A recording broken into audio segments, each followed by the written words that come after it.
Cut my life into pieces. This is my last resort. Suffocation, no breathing. Don't give a fuck if I cut my own bleeding. This is my last resort.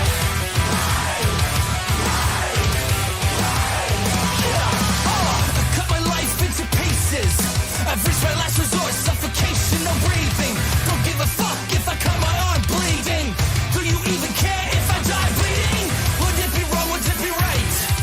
If I took my life tonight, chances are that I might. Mutilation out of sight. And I contemplated suicide. Cause I'm losing my side, losing my mind.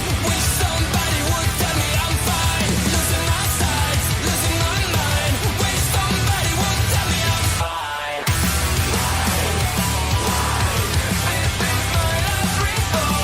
I never realized I was spread too thin, till it was too late and I was empty within. Hungry, feeding on chaos and living in sin. Downward spiral, where do I begin? It all started when I lost my mother. No love for myself and no love from another. Searching to find a lover on a higher level. Finding nothing but questions and devil. Cause I'm losing my sight, losing my mind.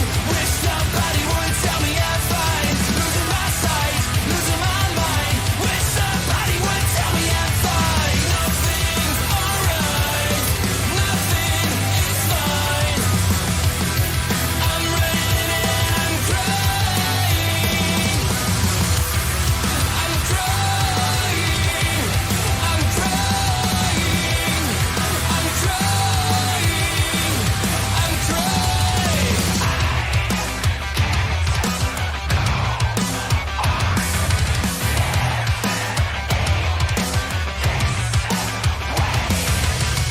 Cut my life into pieces. This is my last resort.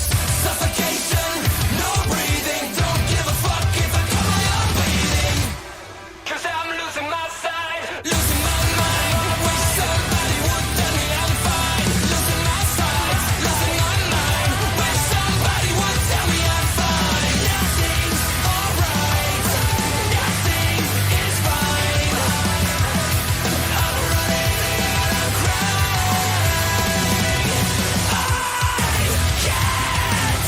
go on living this way.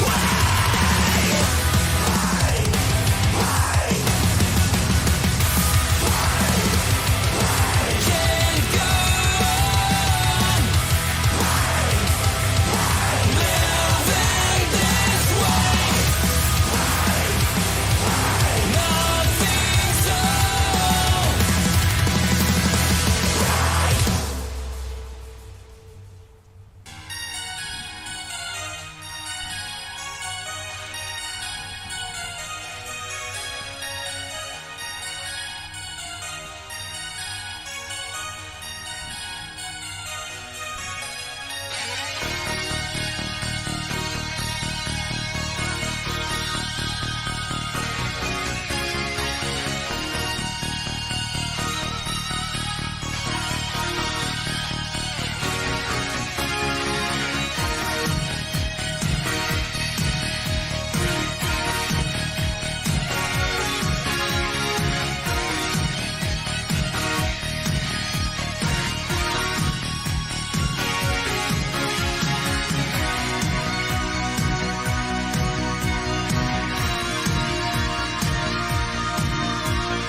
Man, I'm so glad I got that ace emoji, man. I love seeing that shit in the chat.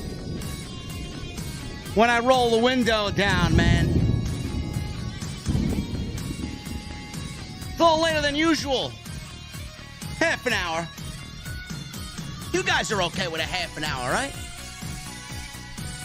I needed a nap. And I wanted to see the Mets collapse. I'm sorry.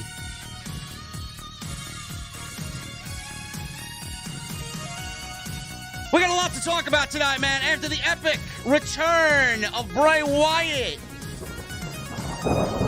we may be in store for Brother Bo to come back into the fray right away. I got news on Bo Dallas returning to the WWE. Bray's brother returning to the WWE. We're going to go over last night. We're going to go over the additional information that we uncovered this morning about the epic return of Wyndham to WWE. Also, Jon Moxley signed a new 5-year contract with AEW, but he may not be coming alone. There's someone else in that household that may be joining AEW, and I absolutely love that decision. And we're going to go over the week in WWE, the week in AEW. We got several things to talk about on this Sunday night. And I'm glad you guys can join me right here on OTS. I'm going to the venue. The beverages are ice cold, and the chicken wings are absolutely fantastic. From what I hear tonight, my beverage is cold. Hopefully you guys got the same. What the fuck are you guys drinking? I'll see you over there.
Why has Triple H been so successful?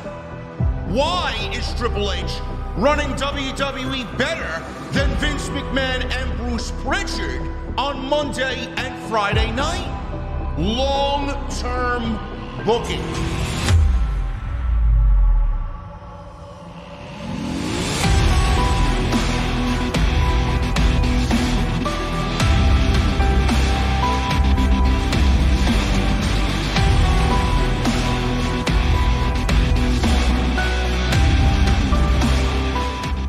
What is going on, guys? Thank you so very much for joining me right here on Off the Script. This is episode 447, right here for your October 9th, 2022. I am your host, JD, from New York, as always, coming to you live from the OTS venue. Thank you guys so very much for joining me on your Sunday evenings, wherever you may be. A little bit later than usual tonight, man. I had a very busy day today, and I did not get plenty of sleep at all. I didn't get nearly enough sleep last night coming out of the Extreme Rules pay-per-view, and I didn't get to bed till very late in the morning, and I had to be up very early this morning, and I just kept going and going and going, and all the coffee in the world was not going to save me, so I got home this evening around 6:15, 6:30, set up the show. I'm like, I'm taking a fucking 2-hour nap, and I don't give a shit who has a problem with that. So we are here. I am refreshed.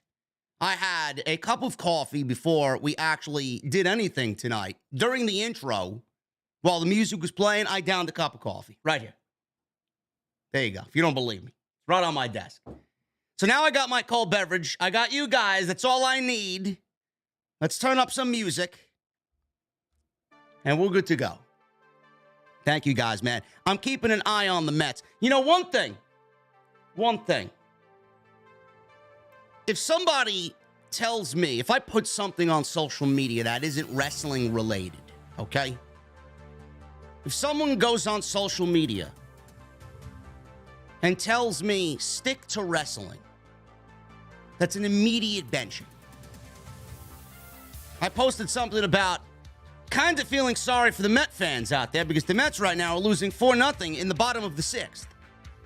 Keeping an eye on it. It's a big game. It's shameful. I know, I've been there.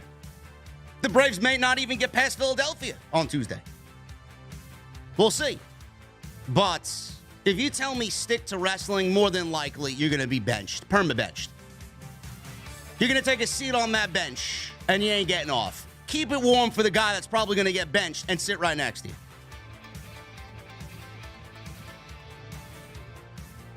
It's a big week coming up, man. I'm glad you guys are here. It's VIP only, so you guys know what to do, man. VIP only on Sundays when we go live or whenever we go live, whether it's Saturday or Sunday. I may actually move it to Saturday, being that Sunday Night Football and the playoffs and all this other shit going on. It's gonna be a big October. But starting tomorrow, it's a brand new week of content. Always happy to see a brand new week of content. Monday, we got Raw.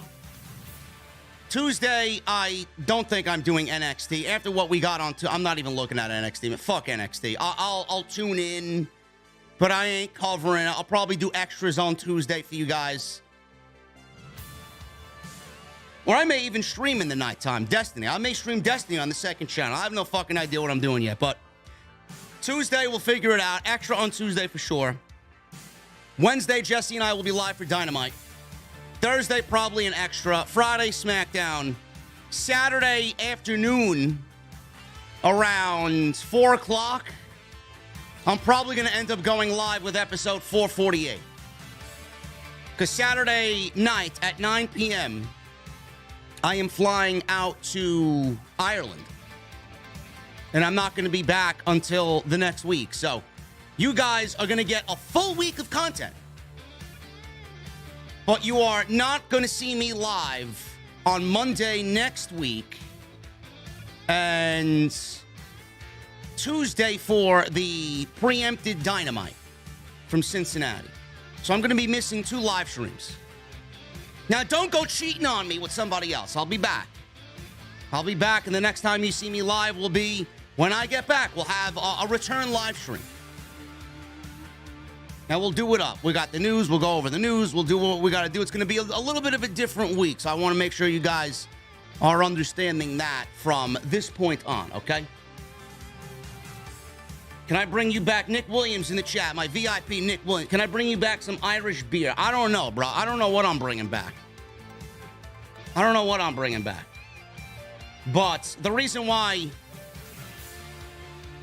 we are going away is because I need to hit the reset button, man. I need to, I ain't signing with a different promotion or anything, man. I honestly, I haven't taken a break, man. I haven't taken a break at all.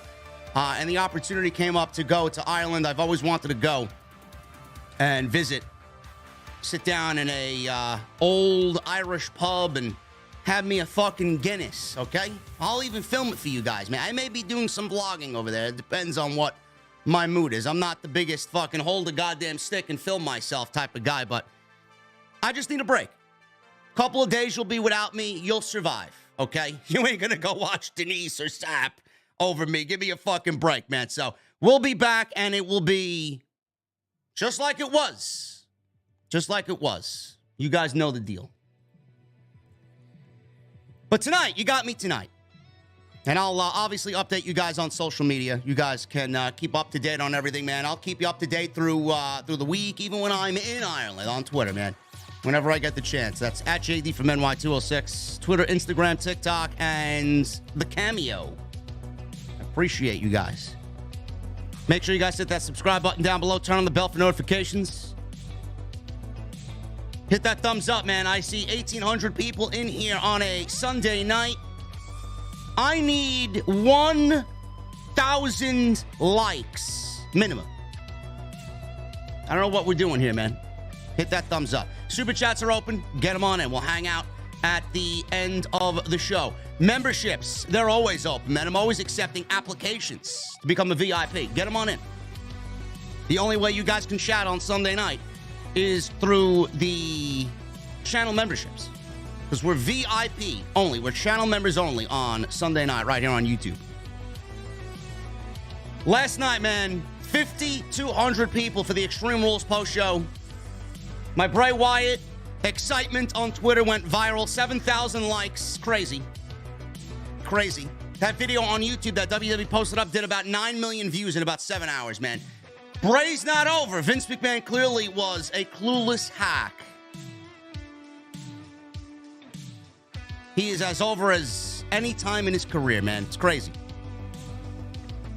5,200 live viewers. We're nearing 50,000 views on the post show. By far and away, blow everybody out of the water in the community. Love it. We are absolutely the #1 live streamed YouTube channel when it comes to this shit in the IWC, man. It's thanks to you guys. I appreciate it. Go check it out if you missed it. Tons of other content on there. SmackDown, Dynamite, Raw. You name it. It's on there. Go check it out. It's on the homepage. Tonight, we're sponsored by my great friends over at Blue Chew. BlueChew.com. Code JD at checkout. I'm giving you guys a free sample of Blue Chew. So why not give it a fucking shot? The summer's over. That doesn't mean it's got to get all wintry in the bedroom. Come on. You guys can maintain that summer heat in the bedroom with Blue Chew. BlueChew.com.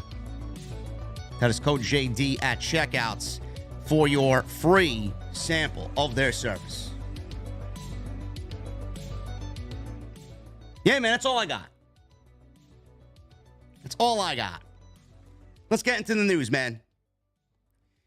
We are going to start at the top, and we are going to start with some sad news. I did not know of her. I knew of her, but I don't really know about her. And she had passed away this week at the age of 30. Sarah Lee passed away at the age of 30. Many fans may remember her as the winner of WWE Tough Enough during the 2015-2016 season. After winning the show, she was assigned to WWE Developmental, and she worked on some NXT Live events. She was released by the company several months later after that. Her last Instagram post this week was, a day before she passed, which was quite sad to see because, at the age of 30, you don't expect somebody to not be here the next day. She stated, celebrating finally being healthy enough to go to the gym 2 days in a row. First ever sinus infection kicked my butt. Lee was actually married to former WWE star Wesley/Weston Blake, real name Corey Weston. So he was actually former tag team partners with Buddy Murphy in WWE, managed by Alexa Bliss in NXT, if you guys remember that. I thought they were a great tag team. They both went on to do their own things. And obviously, with her passing away at the age of 30, he now is taking care of their children. I believe they have 2 children together, 3 children together. I'm not really sure on that. But they did set up a GoFundMe page. Close friends and family set up a GoFundMe page where I think they exceeded 5 times, 6 times the amount of the GoFundMe page. And it was just absolutely crazy. The IWC, the wrestling community, comes together when it really matters, man. That's what I love about the IWC. One of the very few things I love about the IWC. When something like this happens, or when someone needs help, everybody gathers together, and they all show their support in the most tremendous way. And they did that for this family. So it's a beautiful thing to see. It's a very heartwarming thing to see. Age of 30, man, we don't know what the cause of her passing was. I'm not even going to begin to speculate. Some people have already foolishly have gone down that rabbit hole on social media. I will not be doing such things. But the age of 30, man, way, way too young. I don't care what the issue is. It's way too young at the age of 30 to pass away, man. That is sad. That is sad. WWE actually, they helped out in this as well. They posted something on social media. I know Bayley last night during her match with Bianca Belair wore a wristband with her name on it. So clearly this situation, the passing of Sarah Lee, has touched many within the wrestling community, within WWE, and outside of the wrestling community. So we send our thoughts and prayers to her friends and family. What a devastating situation that was for the family of Sarah Lee, man. So if I have any more information, if any more information comes out of this, and it is reported, I will let you guys know right here on the podcast. Gable Steveson. Now, I know we haven't seen Gable Steveson yet, and he was drafted to Monday Night Raw via the draft last year. We haven't seen him. There were rumors going around that he may have been in a program as an introduction to the WWE Universe with Triple H. A lot of people were wondering, why isn't he on TV yet? What is going on? We heard reports not too long ago that he was in the Performance Center, and he was not yet coming along. He was not progressing at the rate that WWE would have liked to see from him. Then there was a follow-up report, and clearly this is the reason why we haven't seen Gable Steveson on WWE television yet. And now he is back training full-time at the WWE Performance Center. Gable Steveson actually underwent a heart procedure. Now back at the WWE Performance Center training full-time. ESPN's Mike Coppinger is reporting that Olympic gold medalist Gable Steveson is now training in Orlando at the WWE Performance Center after an ablation that was performed on his heart last month. Steveson underwent the procedure due to Wolff-Parkinson-White syndrome. That's WPW syndrome. Steveson told ESPN that this was first discovered last year before flying to Tokyo for the Olympics, but he held off on the procedure until he got advice from WWE's medical team. Steveson told ESPN that the process took many months after WPW was discovered, and WWE's process included recommendations for him to see top cardiologists. Triple H, Paul Levesque, said, "We're glad to see Gable is healthy and training full-time at our Performance Center in Orlando. WPW syndrome causes rapid heartbeat. Per John Hopkins Medicine, an ablation uses small burns or freezes to cause some scarring on the inside of the heart to help break up electrical signals that cause irregular heartbeats." It's pretty scary. Anything when it comes to the heart or heart procedures or something along those lines is very scary, man. It actually makes my skin crawl just even thinking about it. One of the most sensitive things that you could possibly talk about with me is something regarding your heart. It's not good. Steveson signed a multi-year contract with WWE in 2021, and there were plans for him to be featured on Raw after this year's WrestleMania. The company has high hopes for him to become a top name on the level of someone like Brock Lesnar. You know, I know that that's their desire. I know that there is, hope in WWE that he does eventually become that. But, to compare Gable Steveson or want Gable Steveson to be somebody like Brock Lesnar, it's going to be a very, very, very difficult thing to even have him come even close to what Brock Lesnar was. There's only one Brock Lesnar, and there will never be another Brock Lesnar. There will never be another Kurt Angle. He can be Gable Steveson. He's got to carve his own path. So we will see what happens with that. Obviously, he's got to be good enough to even make it to television. They're not going to put him on television if he's not good enough to perform on WWE TV. Steveson's brother, Damon Kemp, is on NXT. He seems to be doing pretty well for himself. As dry and boring as dishwater is Damon Kemp, but he's doing his own thing on NXT, and it's a good thing to see. Right now, he's feuding with the Creed brothers going into Halloween Havoc. So that is the reason why Gable Steveson has not been on WWE TV yet. They wanted him to be on WWE TV, but they were keeping a close eye on this WPW syndrome, and they didn't want to take any chances. So now that he's good to go and he got cleared by WWE's medical, now we can start to get the train rolling on Gable Steveson. And maybe 2023 is the breakout year for Gable Steveson. Maybe we get him on TV. I know they drafted him to Monday Night Raw. I think it was a little preemptive there by the Vince McMahon, Bruce Pritchard brigade over there when they were still in charge. But come the next draft, he may be ready by the next draft, so we'll see. But Gable Steveson, I'm glad he's all right, and that is now the reason why he has not been featured on WWE television after so much hype and so much promotion that the company did for him, wanted him on TV, had to hold him off because of a heart procedure. So hopefully that dumbs down the rumors about Gable Steveson not being good enough for the WWE system. Clearly, he can't be good enough with a fucking irregular heartbeat. So good luck to him on that. One of the big changes this week in WWE was the commentary team changes within the company across Monday Night Raw, Tuesday night on NXT, and Friday night SmackDown on Fox. I mentioned this on an extra that I did earlier in the week, and I still don't really understand why we needed these particular changes to happen and why they didn't wait a little bit longer to make the teams round out a little bit better. In my honest opinion, I think the WWE made their commentary teams worse. WWE has officially announced changes this week to the commentary teams for all three brands. They announced through Variety this week that the changes will begin, and they have begun already, as you saw on Friday Night SmackDown going into Extreme Rules, and we will see those changes even more so on Monday and Tuesday of this week with Raw and NXT. As we saw on Friday Night SmackDown, Michael Cole and Wade Barrett will be the main commentators for SmackDown going forward after Barrett has been used in NXT.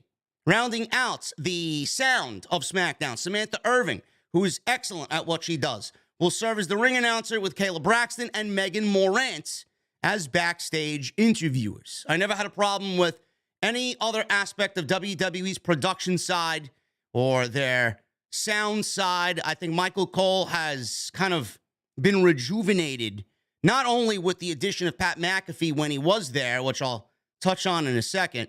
He's been rejuvenated with Pat McAfee. He's been rejuvenated because Paul Levesque has taken over and Vince McMahon is out. Michael Cole sounds better than he ever has in his entire WWE career. You know, I and many others have been very hard on Michael Cole. And Michael Cole deserves a lot of praise. You know, a lot of the IWC said the same thing, me included. Remember when Michael Cole was asked to go to the United Kingdom to call the first ever WWE United Kingdom tournament, and he did that with Nigel Mcginnis? He sounded as if he was a human being.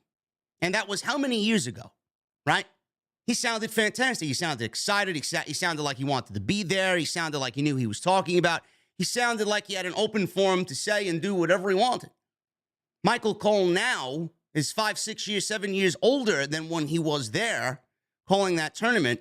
And we have Michael Cole sounding better than ever, working alongside Pat McAfee, who brings that youth and that coolness factor to SmackDown, opening up Michael Cole to be a little bit more of a human being. Now, Wade Barrett is there on Friday night, and Wade Barrett is excellent at what he does. He's a very good talker, always has been. He's quick, and he's a pro wrestler. So he knows what's going to be when sitting next to Michael Cole. He gives you that pro wrestling POV, which I always appreciate. That's why I enjoyed Samoa Joe in his time calling Monday Night Raw. He was a pro wrestler who put himself in the commentary seat to give you an idea about what the pro wrestler is thinking, because he's been there time and time and time again. I have no problem with the SmackDown changes. Michael Cole and Wade Barrett. Do I have a cat underneath me? I thought I had a cat underneath me. I don't know what the fuck I'm feeling underneath my feet. Wade Barrett and Michael Cole are going to do fine. And I have no problem at all with the SmackDown changes. Now, where does Pat McAfee fit in? Because Pat McAfee is not going anywhere. Pat McAfee is going to have an open door to return to WWE when he wants to. But right now he's doing college football on ESPN as an analyst. So come January, I think Pat McAfee will be back on SmackDown. The question is, will Pat McAfee be joining a commentary team of Michael Cole and Wade Barrett? Or will Wade Barrett be removed, sent back down to NXT to go sit next to Vic Joseph, and we get Michael Cole and Pat McAfee joining forces again on Friday night? That's the only thing we don't know. And the only reason why I say we don't know is because if you look up and down what I'm about to tell you, SmackDown has 2 commentators, and that's it. Cole and Barrett. Monday Night Raw has 2 commentators. No more 3-man Monday Night Raw booth. NXT, 2 commentators. So Triple H, obviously, on the list of things to do, wanted to change the WWE direction as far as what we see and what we hear on television behind the commentary booth. 2-2-2. I wish Tony Khan would take some advice and get rid of half of the fucking commentary team that he's got there on Wednesday and Friday night. Sometimes it's 4, sometimes it's 6. I have no fucking idea. I'm hearing all these different voices. We don't need 4 commentary team members on Friday Night Rampage. We don't. This is why I wish he would change that aspect of AEW. He's got so many fucking people, he doesn't know what to do with them. Jericho, Ricky Starks, Taz, Excalibur, Jim Ross, Tony Schiavone. I'm like, holy shit. Dedicate a team to Dynamite and dedicate a team to Rampage. But Triple H has gone away, or done away, I should say, with the 3-man booth. Monday Night Raw. This is where we start feeling a little problem with the WWE commentary team. Kevin Patrick is now the play-by-play commentary guy on Monday Night Raw. He will sit alongside Corey Graves, which Corey Graves is probably the best that they got. Corey Graves ain't going anywhere. So this will be the commentary team for Raw. Out is Byron Saxton. Where's Byron Saxton going to go? So Byron Saxton is going to be a backstage interviewer on Monday Night Raw alongside Kathy Kelly. Kathy Kelly has returned to WWE to do what she used to do before she stepped away from WWE. Out is Jimmy Smith. Jimmy Smith is gone, and I was not a big fan of Jimmy Smith to begin with. But the situation with Jimmy Smith was a little fucked up. Jimmy Smith kind of figured out that he was getting fired by Triple H without Triple H actually saying he was getting fired.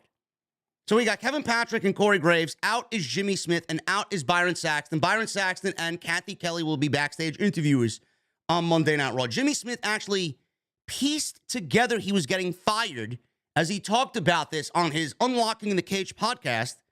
And he said this, and I quote, Triple H actually told me before the show on Monday, accidentally. He screwed up and told me. He didn't mean to. What happened was I was doing my prep for the show. We had a production meeting. On air, Seth Rollins had cut a promo saying DC, Daniel Cormier, hates Riddle just as much as I do. Everybody in production meetings turn to me and say, what did he mean? Do they have some kind of personal problem? I'm the MMA guy, right? I said, well, Riddle has been critical of fighter pay, UFC, and Daniel Cormier is considered kind of a company guy. That could be what he's talking about. So before the show, I go up to Riddle and say, do you and DC have any beef? No, we're cool. He might be upset that I out-wrestled Jon Jones, and he couldn't. Riddle took first place at State, and whatever place Jon Jones was, he beat Jon Jones at wrestling twice in New York. He may be mad I out-wrestled Jon Jones twice. That's a good line. I'm going to use that. So I go to Triple H and go, well, I just talked to Riddle, and he gave me this line about how he out-wrestled Jon Jones. Triple H goes, okay, cool. Give that note to Michael Cole. I went, why would I have to give that note to Michael Cole? I'm calling the match on Saturday. I'm not calling the match on Saturday. Oh, I'm probably fired. In about 2 seconds, my brain went, okay, that's weird. I knew basically the whole show Monday that I wasn't coming back. When I got the call Tuesday, I wasn't surprised. So Jimmy Smith said Michael Cole was the one who called him on Tuesday to let him know of the news and that he wasn't mad about anything because he knows how the business works and this is the life that he signed up for. Before WWE, Jimmy Smith served as a commentator for UFC, Bellator, MMA, and other MMA promotions. So that is Jimmy Smith's story. Now, I think Jimmy Smith did an admirable job. He learned quickly. You know, on that first couple of episodes of Raw where we heard him, he sounded a little different. He sounded very, very off-putting to me. You know, he was messing things up, which is normally going to happen with somebody coming into the WWE from a different world like MMA, who doesn't really know the product, doesn't watch the product. He says he watched the product, but we know he didn't. But he picked up pretty quickly. And the thing with Jimmy Smith is, to me personally, this is just me personally from my viewing habits of Monday Night Raw, his voice never fit the overall vibe of the WWE product.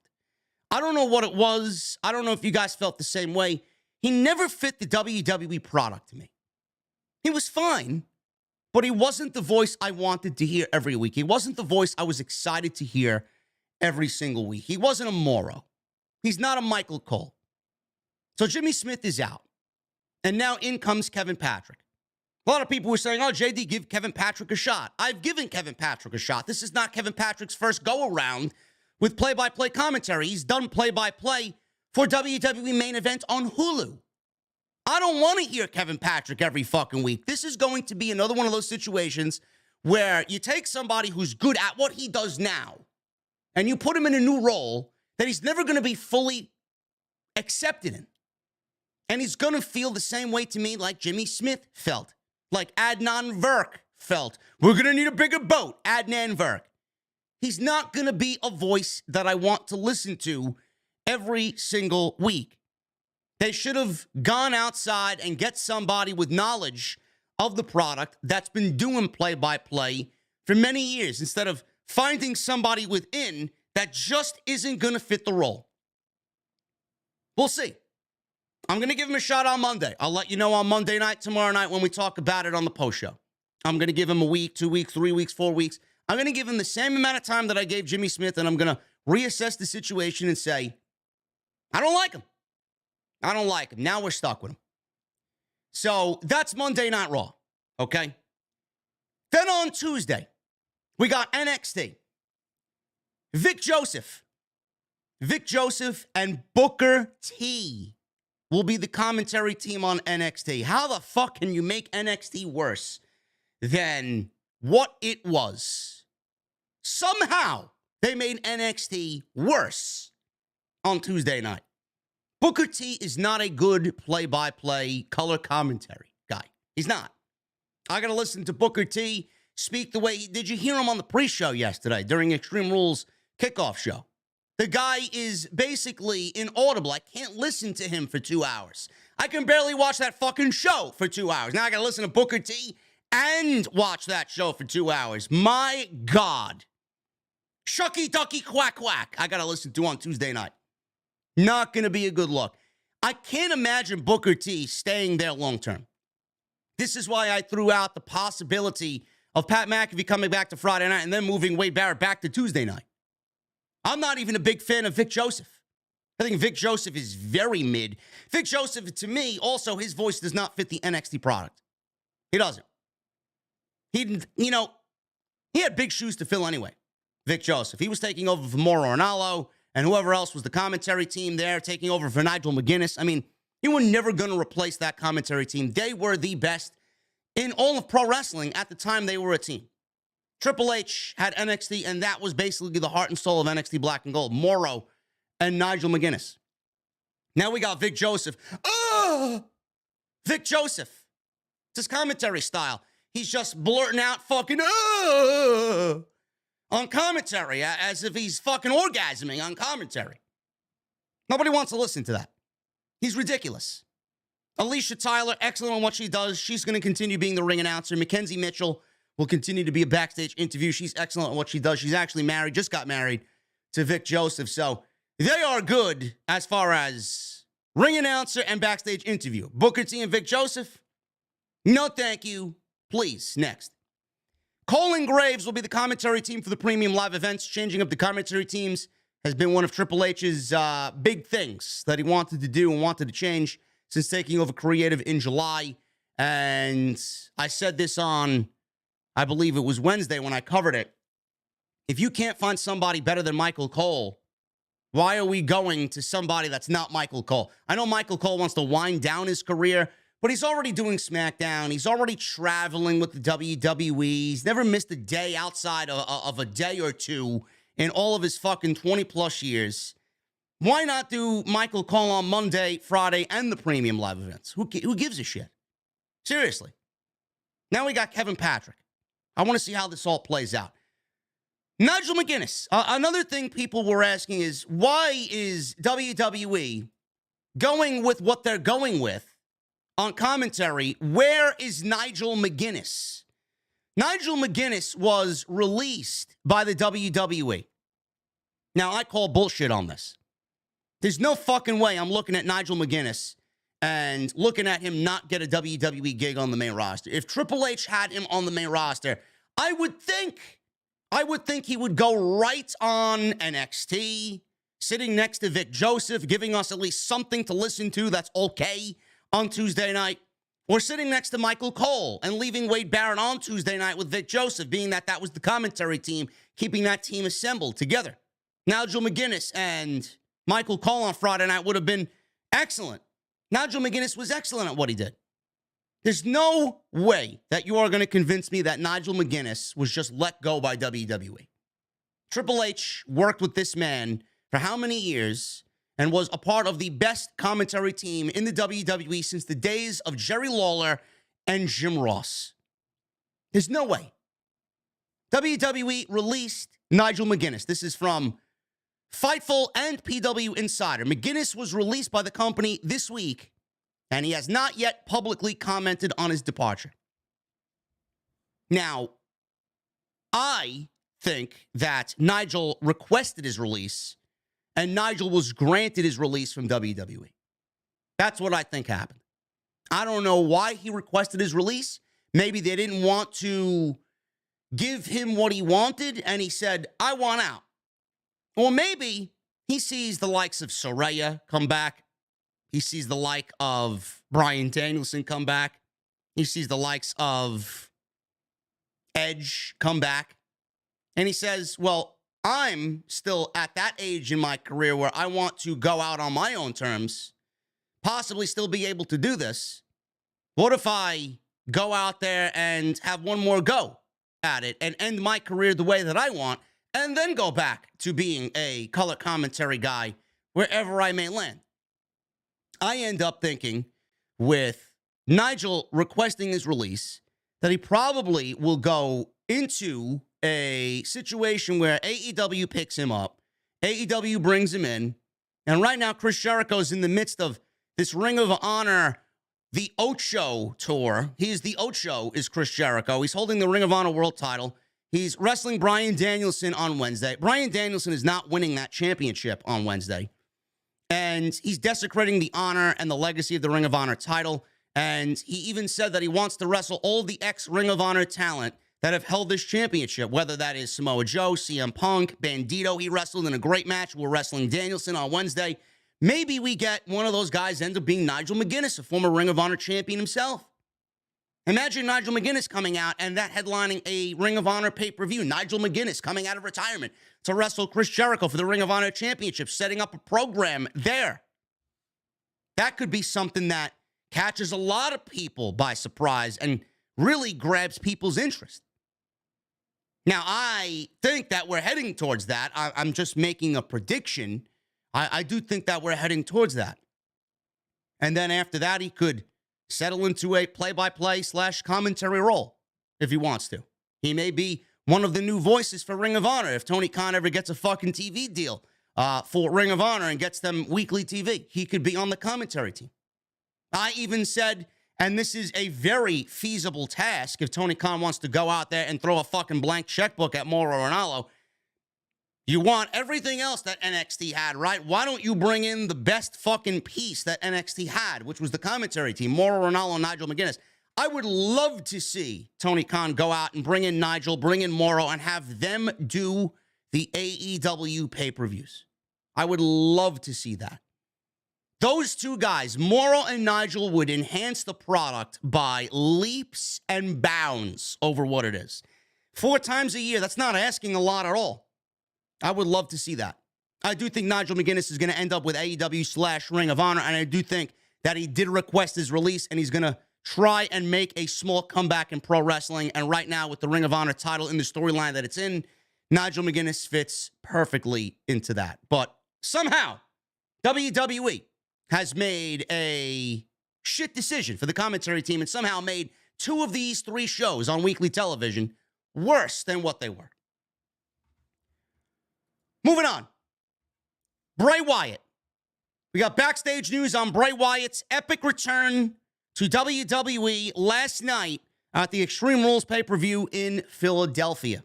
He came out, and it was an unbelievable sight to behold, man.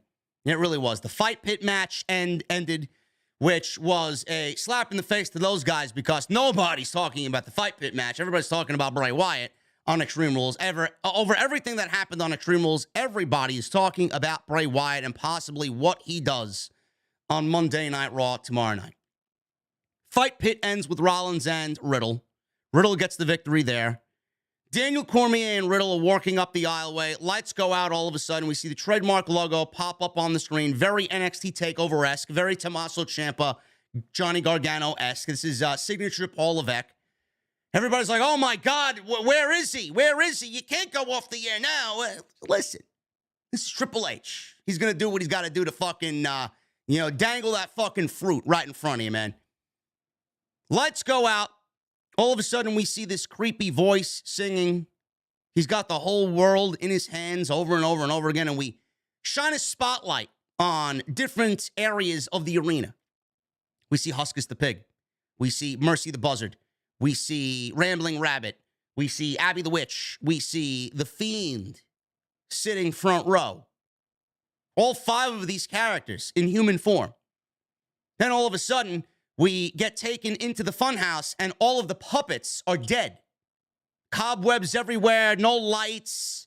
We see a TV that is staticky, and we see this image with this black phone, the movie Black Phone with Ethan Hawke.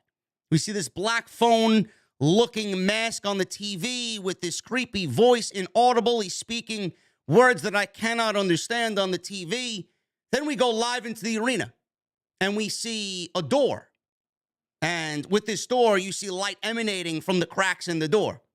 The door opens. We see somebody holding a lantern. Obviously, this is Bray Wyatt. Bray Wyatt walks through the door. He gets a huge reaction, a reaction that I haven't heard in WWE in a very long time. He holds up the lantern. He looks directly into the camera, right up close, says, I'm here, blows out the lantern, and the Extreme Rules pay-per-view goes off the air with an image of what he has right now as his Twitter profile picture, and that is all we got. Very reminiscent. We got the sound effects, and the show ended very similar to what the Wyatt family used to go out with, and that whole sequence of events where the Wyatt family ended their promos quick. And you got that sound effect, right? Tremendous. It was epic. It was something that left chills on people's arm hair. It was crazy. I enjoyed it. I'm glad that he's back. Now we got backstage news on Bray Wyatt's WWE return. WWE sources, Fightful says, this report is coming from Fightful. WWE sources say that with Wyatt's return, it was very well received, no shit, and that they were very happy with the buzz created in the weeks leading up to the Extreme Rules pay-per-view with the QR codes and cryptic videos. Several WWE sources had been playing up Extreme Rules as a big night to media ahead of the weekend. As early as 1 week after Vince McMahon's retirement, members of the WWE regime, the new WWE regime, told Fightful that they felt optimistic about Bray Wyatt's return. A full month before Wyatt returned to the WWE, one source was completely convinced that Wyatt was back with WWE, and we saw that at Extreme Rules. Several that are usually in the know were kept out of the loop about the context of the Wyatt Rabbit videos until this past week. Some of the references had to be approved, but standard WWE creative were largely hands-off. Now, it's worth noting that WWE brought in a new director of long-term creative. His name is Rob Fee. Bray Wyatt has a very good relationship with Rob Fee. He's the new director of long-term creative. Fee had even pitched a Fiend movie directly to Nick Khan last year before Bray Wyatt's release. If you're going to pitch a movie to Nick Khan, who is one of the chairmen or chairpersons of the board, I should say, alongside Stephanie McMahon, obviously you got a plan in place, you got visions, you got ideas. So clearly Rob Fee knows about the Fiend character. He knows the Fiend character very well. He knows Bray Wyatt and the creative that Bray Wyatt has and the creative that Bray Wyatt wants to embark on. Triple H brought him in to work directly with Bray Wyatt. Right then and there, this is going to be a lot different than what Bray Wyatt was going through under the Vince McMahon, Bruce Pritchard administration. So that is a huge change. Bray Wyatt is going to have several people on that creative team that are going to work specifically for him and with him. Clearly, everything has to get okayed by Paul Levesque and the higher-ups who were on the show, but the creative freedom that was missing from the last stint with Bray Wyatt is already different in this stint, and we're not even getting started yet. He's already got people working alongside him to get his creative ideas out there on television. Horror movie actors, people in the genre, are going to be working with Bray Wyatt. How great is that? I said this last night. You know, we're going to see a different Bray Wyatt. We're going to see the best Bray Wyatt that we've ever seen in WWE. I don't know what character he's going to play. From what we saw last night, I honestly think, I could be wrong on this, I think the human figures of the Firefly Funhouse characters, that is what we're looking at as the Wyndham Six or the Wyatt Six. Whoever is underneath those masks are going to reveal themselves as Bray Wyatt's new stable. Bray Wyatt is not coming alone. Bray Wyatt is coming for revenge, and I would love to hope that Bray Wyatt isn't coming for revenge on his own and going the supernatural route.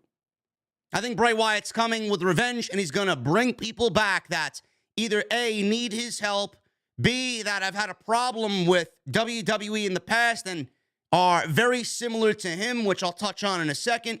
And I do think that Bray worked best when he was a leader of a group, not leading and talking to fucking puppets. I hope the supernatural aspect of his character is dead. I don't want to see magic. I don't want to see smoke and mirrors. I don't want to see puppets. I don't want to see nothing along the supernatural route.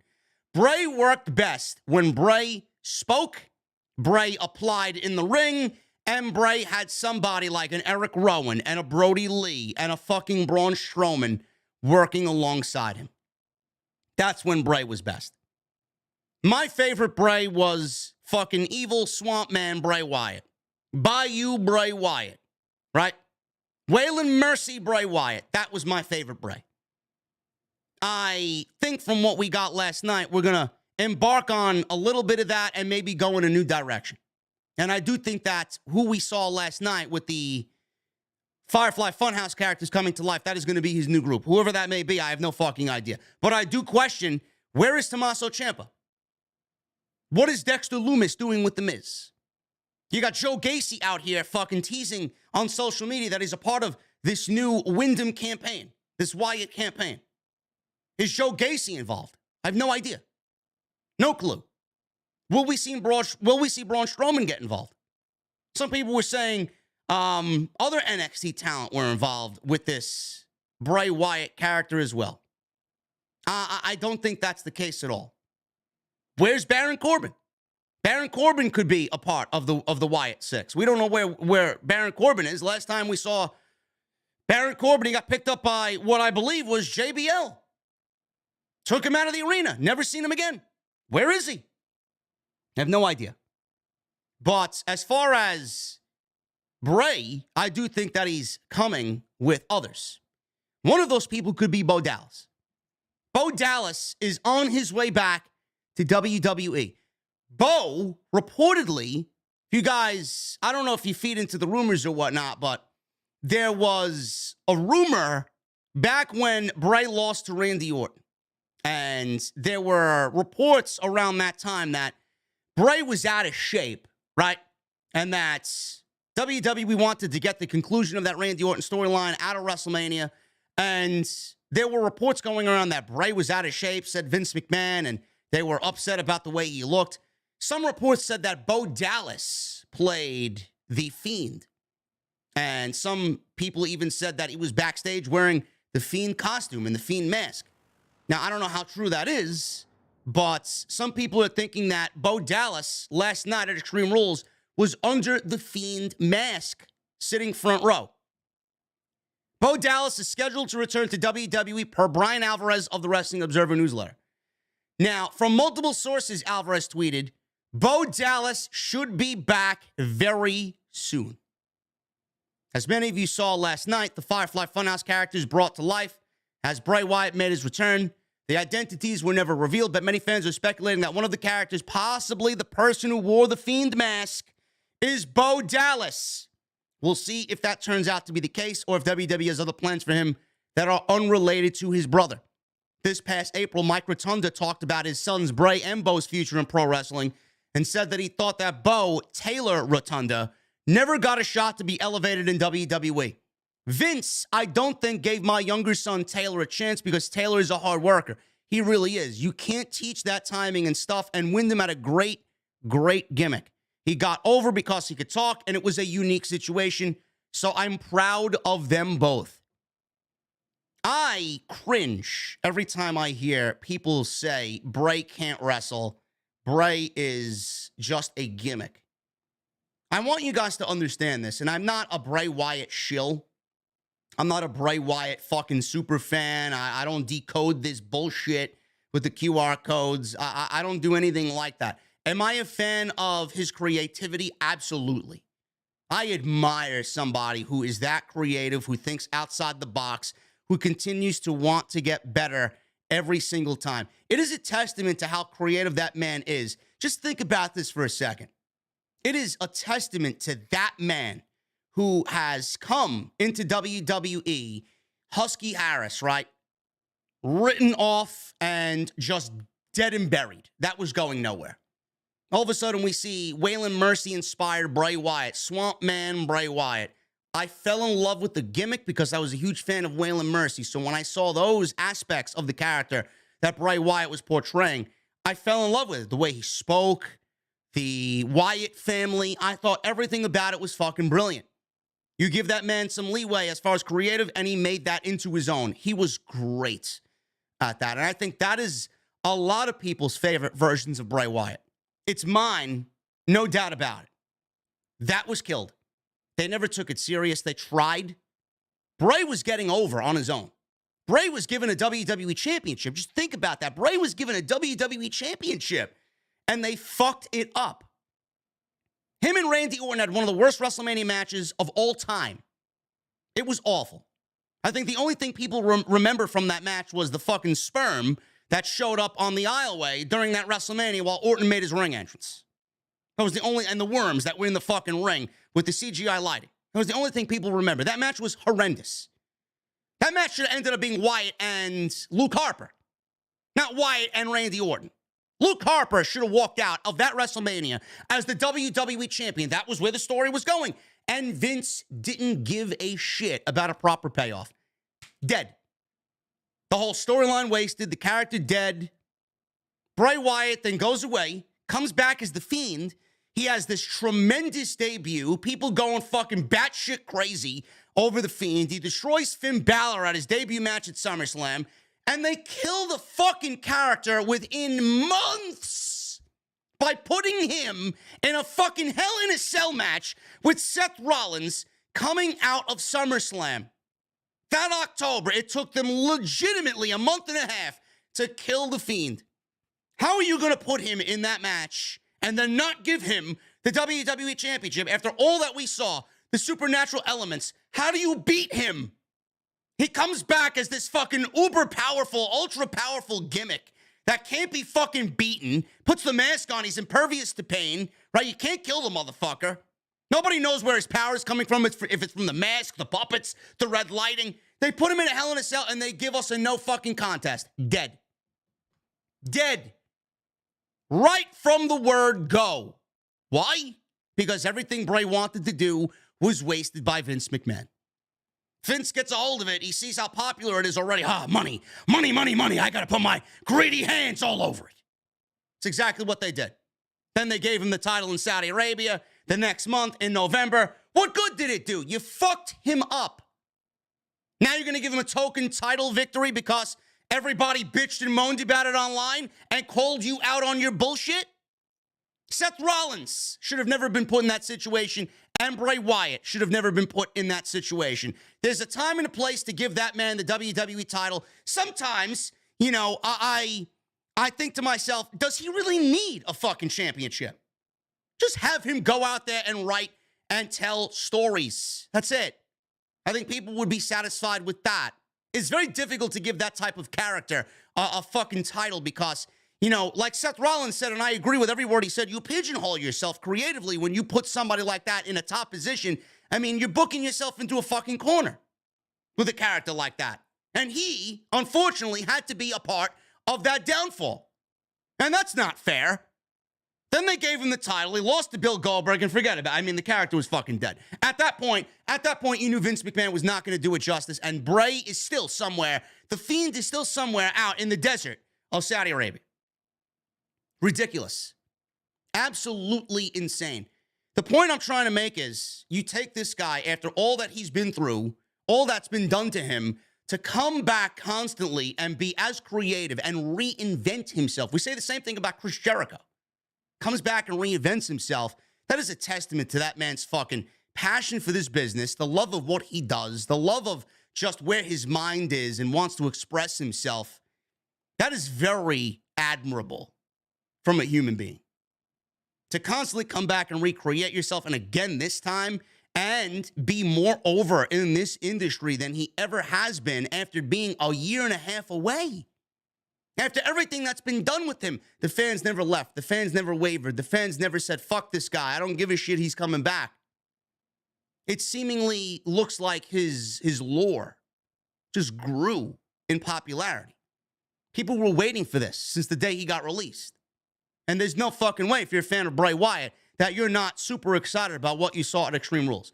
You are going to get a different Bray Wyatt because this is a different WWE. For people that tell me that this isn't a different WWE, you clearly aren't watching the show or you're trolling me. There's no fucking way that you can sit there and tell me this isn't a different WWE. I can call you out on your shit within seconds and bury you where the Fiend is buried in Saudi Arabia. This is a different WWE. Have we seen the grand scheme of changes yet? No. Triple H is only getting started. Triple H has investors to worry about. Triple H has the fucking stock market to think about and the people that have invested money in this company. He can't turn this shit upside down because if you turn this shit upside down, then they're going to go upside down with it. Slow but steady. Slow and sure. He's going to guide. He's going to take their hand and he's going to walk them gingerly into the next phase of his plan for WWE. But Wyndham being back, this is going to be the best Wyndham that we've seen. This is not Vince McMahon's WWE. This is not Bruce Pritchard's WWE. This is Triple H's WWE. Triple H is somebody that thinks about character development, thinks about LTB. You think long-term booking is just a thing I made up. Triple H is ingraining himself and has ingrained himself in long-term booking. Now with Bray Wyatt back, not everything is going to be Bray Wyatt. Bray Wyatt's not going to have full creative control over what he does on television. Obviously, things are going to have to be approved and go through Triple H. Triple H is going to have to say, does this work? Does this not work? What's going to happen here? He's got a vision himself. He's going to relay that to Bray. But at the end of the day, Bray Wyatt and his creativity is more free than it ever has been. And with that reaction last night, I don't know how you don't push this guy on television as a face of this company. What that reaction did last night was show everybody that you were dead wrong. Vince McMahon was dead wrong. Bruce Pritchard was dead wrong on Bray Wyatt. And I want to go back to the people that say Bray can't wrestle. He's nothing more than a fucking gimmick. You clearly haven't watched Bray Wyatt wrestle. I want you to go out there and watch his interactions with AJ Styles, interactions with John Cena, interactions with Bryan Danielson. Even when The Fiend was on television, which sucked. I hated the Fiend character because of the impervious to pain aspect. As children watching The Undertaker do that, we all enjoyed that. Even at the, high school level, I'm like, yeah, we don't want to see The Undertaker impervious to pain. The Undertaker knew that shtick was not going to, roll through as people got older. So he needed to change the aspects of his character accordingly. See, Bray never did that. Bray couldn't do that. Why? Because Vince McMahon had a stranglehold on that character. The Fiend that you saw, the Fiend with the red lighting and the Fiend with the fucking mask and the impervious to pain and coming up through the ring and all this other shit, that was Vince McMahon's vision. That was Vince's vision. Bray is better without the mask. Bray is better when he's in there and is actually able to wrestle. He is a very good professional wrestler. His father is one of the most technically sound wrestlers of all time. So for people to say that Bray can't wrestle, I don't know what the fuck you've been watching, bro. I don't think you grasp this the way that you should. Vince didn't want Bray to wrestle. But Bray is a very comparable professional wrestler. And if you watched him in the early days of the Wyatt character, you know that man could wrestle. Go back and watch the 2014 match with Daniel Bryan. The best Bray Wyatt match that he's had in all of his WWE career. And then tell me that he can't wrestle. Please. Same thing with Bo Dallas. Bo Dallas is a shoo-in for a group or a stable with his own brother. Why it hasn't happened before, I don't know. Now we're on the verge of that happening now.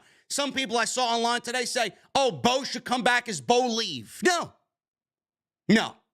Bo is not the same Bo that we saw in NXT. This is a different Bo. Bo has just as big of an agenda than Bray. And I think pairing them together would be best for business. Who else is a part of this? Who else is a part of it? Dexter Lumis, possibility. Some people have made mention of Tommaso Ciampa. Where's Ciampa? Dexter Lumis and Ciampa, I think, are linked together in some way. I don't know where Tommaso Ciampa. He just seemingly disappeared after being pushed hard on Monday night. Some people said Abby the Witch is going to be revealed as Liv Morgan. Liv Morgan, at the end of the Ronda Rousey match, smiled and then on social media blacked out her profile picture and blacked out her Twitter profile. Is Liv Morgan going to be the new version of Abby the Witch? And by the way, Liv Morgan is dating Brother Bo. So they are in a relationship. Imagine that. Bo Dallas, Liv Morgan, Tommaso Ciampa, Dexter Lumis. You know, some people are even speculating that Huskus the Pig is Joe Gacy. Joe Gacy's been tweeting on social media. I don't know what's going on with Joe Gacy, but Joe Gacy is a huge aspect of the NXT show on Tuesday night. He's got his own stable. He's a leader. Why call up Joe Gacy? I don't know what they're doing with Joe Gacy, but what they're doing with the grizzled young veterans on Tuesday night and turning them into what they're into right now. I mean, that's fucking ridiculous. If Bruce isn't really writing the show, I mean, I'd change that shit in a heartbeat. Call Joe Gacy up. Joe Gacy's more than ready for the main roster. Joe Gacy in Bray Wyatt's group, I could see that. Maybe all the trolling and all the fucking tweets are really leading to something. Baron Corbin. Where did Baron Corbin go? We could be looking at the Wyatt Six with those 5 individuals, including Bray making it 6. But we will never know until Bray is ready to tell us. This is why Monday Night Raw tomorrow is going to be a big night. Questions need to be answered. We saw him. Now we need to hear from him. Why is he here? What is the plan? Who are these people? What is he doing here? This is going to be a big, big, big step forward for the Wyatt character. We got the debut. We got him on television. Now we need to know why. And I don't want to find out in 3, 4, 5 weeks. We need to know tomorrow. I'm not saying give us the whole fucking pizza pie. I just want a couple of slices, and I'll be satisfied. That's it. Couple of slices, a garlic knot or 2, and I'm satisfied. We don't need the whole explanation. This is going to be a different Wyndham, and I'm glad to see him back in WWE. Liv Morgan was not the only one to black out her social media profile. Seth Rollins also did the same thing. He lost the Fight Pit main event to Matt Riddle. So I don't know what's going on with Seth Rollins. Liv Morgan may be involved with Bray Wyatt, but Seth Rollins is wrestling tomorrow night. Seth Rollins has just a big of a history with Wyatt than anybody else. Is he linked to this? I don't know. But Seth Rollins is wrestling Bobby Lashley tomorrow for the United States Championship, and seeing that Seth Rollins lost the Fight Pit to Matt Riddle, I could see him going into tomorrow night, walking out of the show, the new United States champion. So we'll see. Royal Rumble tickets, almost a sellout. Well, I shouldn't say almost a sellout, but on their way to a sellout.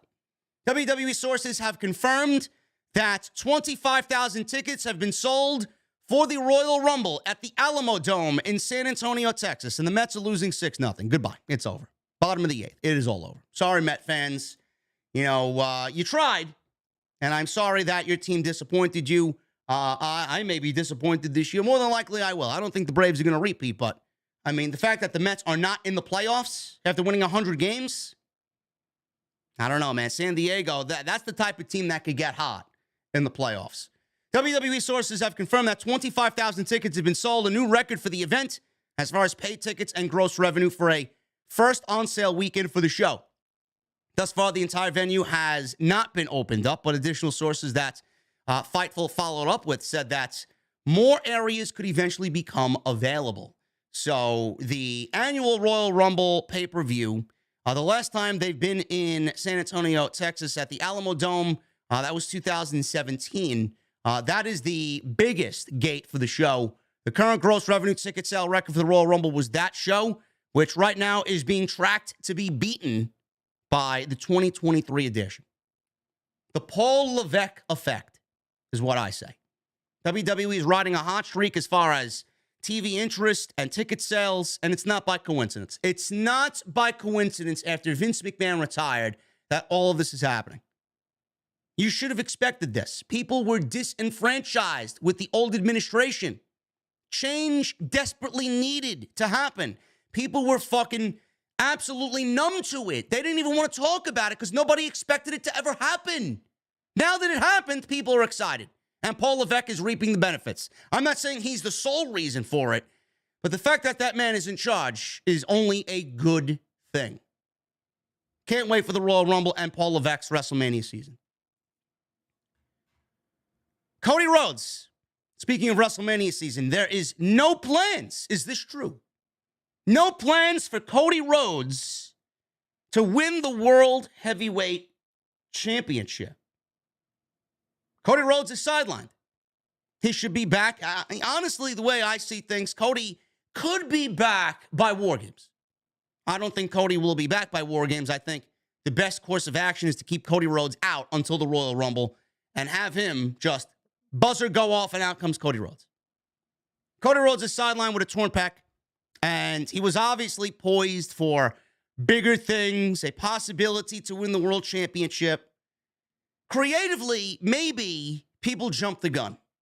Fightful Select spoke to numerous sources in WWE who said that at the time that Cody Rhodes sustained his injury, Vince McMahon had not solidified plans to make Cody Rhodes the WWE or Universal Champion. Many assumed it was happening, but we've heard that there were not firm plans for the title change in place. Instead, we were told that Vince McMahon was all on board for the Roman Reigns double title reign, and there weren't ideas floated from Vince that would have indicated that he was ready to move on from Roman Reigns this summer. So this was clearly Vince McMahon. Some people clickbaited this. Cody Rhodes not factored into world title plans. Cody not winning a world title. We don't know what Triple H is thinking. You know, Triple H does what's best for business. He knows the type of star power that Cody Rhodes is. He knows the type of money and the type of interest that Cody Rhodes is going to generate for him being head of creative. There's no doubt in my mind, no matter what Cody Rhodes did, he could destroy fucking thrones. He could say whatever he wants, and he said whatever he wanted when he was on EVP of AEW. Shovels and sledgehammers and all these Triple H references. That's water under the bridge. Triple H knows exactly what Cody Rhodes is to that company. Cody Rhodes is the biggest babyface in the entire company. Maybe now number 2 behind Wyndham. I don't know. But Cody Rhodes, Triple H knows exactly the value of Cody Rhodes, and you cannot replace somebody like Cody Rhodes. Do I think Triple H is going to give Cody Rhodes a shot at the World Championship? Yes, absolutely.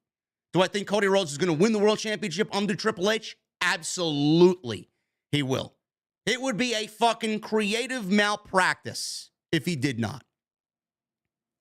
Now, I don't know when. Even Triple H was reportedly not going to change course on Roman Reigns. I don't know if he's being influenced by that. I don't know what Triple H feels about Roman Reigns. Triple H obviously does not want to take the championships off of Roman Reigns. Or I should say the championship, the Universal Championship. But what I would go out there and say, and I would feel very confident in that, is that Triple H would love to have the WWE title back on Monday Night Raw. I do. How we get there, I don't know. I've said this many times. There are ways to go about it. You can get involved. Get involved, strip Roman Reigns of the WWE title. He hasn't defended the title, right? We need a championship on Monday Night Raw. You could swindle it however you want. There's still a brand split. Monday Night Raw doesn't have a world championship. We're going to take this from you at the beginning of the year. Either have a tournament for it, put it on the line in the Royal Rumble, really give stakes to the Royal Rumble this season, make the Elimination Chamber that much more important by crowning a world champion in the Royal Rumble. Challenger for the WWE title will be found through the Elimination Chamber. I think that is a great solution to that. Very simple, too. You're not really doing much. You're just taking the title from him and doing either Plan A or Plan B. Or you could just have Roman Reigns wrestle twice at WrestleMania. You have Roman Reigns wrestle for the WWE Championship on Saturday night and then wrestle Dwayne on Sunday night. Now, we don't know if Dwayne is going to be back in WWE. It all hinders on Dwayne, The Rock, right? If WWE solidly has The Rock in place and they are confident that Dwayne is going to wrestle Roman at WrestleMania and they don't want to take the titles from him or the title from him and they want that match to at least be a championship match, fine. But Roman Reigns, this is going to be the end of the Roman Reigns character. WrestleMania is going to be the end of Roman Reigns. The tribal chief cannot go on past WrestleMania. There is it all ends. How are you going to wrestle The Rock and then continue on with the tribal chief? Can't. Honestly, at the end of the day, the best decision is Rock and Roman doesn't need to be for the championship. The one to put The Rock or Roman in place is The Rock. So why does it need the championship? Is what I say. It all ends with that. If Roman is going to be forced to wrestle Rock for the right to the family, right? Who's the real leader of the bloodline? We know Dwayne is. Dwayne is going to come in and teach Roman a lesson. It doesn't need to be for the championship. Now, if WWE wants that match for a title, I don't know why, then we do Roman versus Rock for the Universal title, and Cody wins the Royal Rumble and wrestles Roman on Saturday night. So Roman would wrestle once on Saturday and once on Sunday. He would lose the title to Cody, and then if you want him to continue on as Universal Champion and continue on this reign, he could beat The Rock on Sunday night. I don't know how they are going to go about it, but it is open. It's not as difficult as they are making it out to be. It's not confusing. WWE has ways to make this work, but they definitely need a world championship on Monday night. That much I know. Because Monday Night Raw right now, with Bobby Lashley holding the United States Championship, no matter how good Bobby Lashley is and how over the United States Championship can continue to get, it's still not a world championship. It's only going to be looked at as mid, and we don't want that. And the United States Championship hasn't really been positioned in the main event either. They really haven't done much to make it the title on the show that people are vying after. So they need a world championship on Monday Night Raw ASAP. But Cody Rhodes, Triple H will go along with Cody. World championship is going to happen under Paul Levesque. Mark my words. Oney Lorcan. He's back in the Performance Center. There was a report saying that Oney Lorcan was going to be back with NXT. Biff Busick, a.k.a. Oney Lorcan, is working for WWE full-time again, but as a coach inside the Performance Center. It was previously reported that he was working as a guest coach at the Performance Center in Orlando, Florida. In the latest edition of the Wrestling Observer newsletter, Dave Meltzer reported that Biff is already signed with WWE. Meltzer wrote, "We were told he's not a guest coach and has been there for a while as a full-time coach." End quote. Great. I thought Biff and what he did with NXT was tremendous. In the role that he was given and in the spotlight that he was given, he was tremendous. He was an enhancement guy, but he was so much more than an enhancement guy. He was the guy that everybody had to go through to really get settled Are you ready? Are you cut out for NXT? Let's see if he could go and hang with Biff, right? Biff always put them through the fucking ringer, man. He was as stiff and brutal as anybody. He is a legit guy. Had a great tag team title run with Danny Burch. I thought they were fantastic. That 1-2 combo. They had one of the best tag team matches in NXT history with the Undisputed Era, right? Bobby Fish and Kyle O'Reilly. Awesome. Absolutely awesome tag team were they. But having him back is at least giving that Performance Center a dose of black and gold. Biff was black and gold. So I think this is a great pickup. He's got years traveled. He's got veteran presence. He knows a thing or three. It's going to be great to have him in the Performance Center. That's the type of pickup that always is going to sit well with me.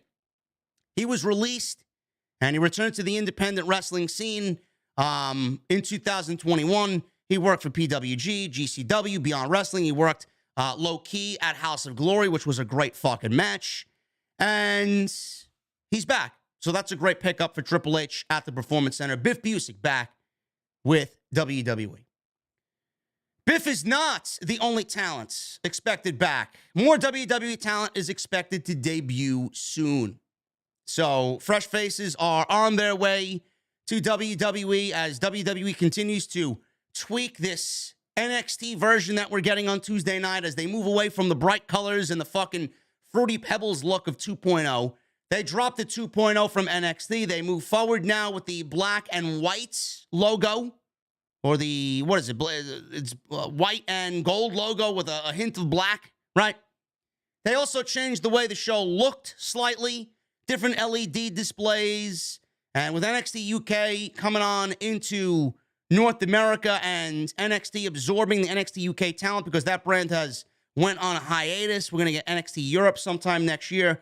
More talent from that brand has been used on NXT television to inject some black and gold into the brand. But I watched on Tuesday night, and I was so fucking disappointed with everything that went on. Theme music didn't change. The only thing that changed was the color of the logo. It's still uber bright in the Performance Center. It still looks like a children's cartoon to me. The writing is terrible. The wrestling, the in-ring aspect, outside of the usual cast, like a J.D. McDonough and an Ilya Dragunov and a Braun Breaker, a Cameron Grimes, a Carmelo Hayes. I'll even throw Von Wagner in there. He's growing on me. Guys like that. Tony D'Angelo. It's not NXT to me. It's not. I don't know what they're doing or what their vision was, but that was the most disappointing revamp. And whatever the fuck they had planned, I don't know what the fuck their idea was, but that was the most disappointing relaunch of an NXT show that I could have possibly ever imagined. It was ridiculous. I didn't even set up the live stream on Tuesday. I was excited, like, we're going to get change. We're going to get something that resembles NXT. And we didn't get anything. It was basically NXT 2.0 with a different fucking logo and them changing the LED boards. No theme music change, no commentary change, nothing. Nothing. Absolutely a huge waste of fucking time. And it's all about the presence of the show. It's about how they go and cut a backstage promo, cut a backstage vignette, how they shoot the show. Go back and watch NXT on the WWE Network. It can't be that difficult to reproduce the image and the aura of that show and do it on Tuesday night. All we're getting is basically WWE main roster and the way that show is shot on Tuesday night. That is not what we want. That is not what we need on Tuesday night.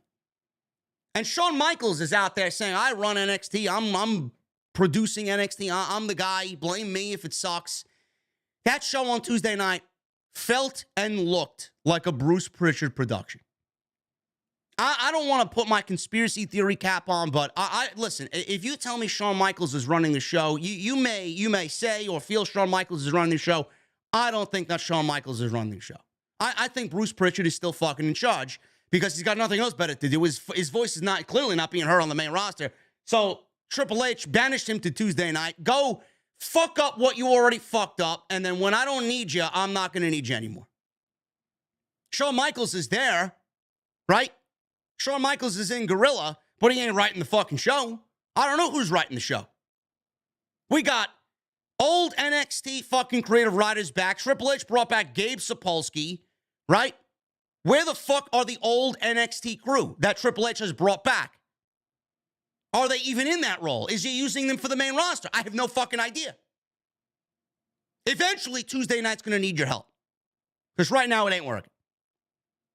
If you guys watch Tuesday night, Apollo Crews legitimately gouged Grayson Waller's eyes out. Grayson Waller looked like somebody in one of the Mummy films with Brendan Fraser, where the fucking Imhotep goes and recovers the fucking shit from the tomb, these jars, to regenerate himself, and he leaves them fucking without eyes. He needs his eyes. He takes somebody that stole one of the jars from the fucking tomb, and he leaves them without eyes. That's exactly what Grayson Waller looked like. This is Shawn Michaels. This is Shawn Michaels writing NXT television. That's NXT? You fucking break. You gotta be kidding me, man. Shit sucks. Sucks. What didn't suck was AEW Dynamite. Dynamite did over 1 million viewers for the anniversary show on Wednesday night. I thought it was a great show. Ratings on Wednesday did 1.038 million viewers. That was up from the prior week, 990,000 live viewers. Dynamite ranked number 2 in the cable top 150, up from number 9 last week. This was the 3-year anniversary edition of Dynamite.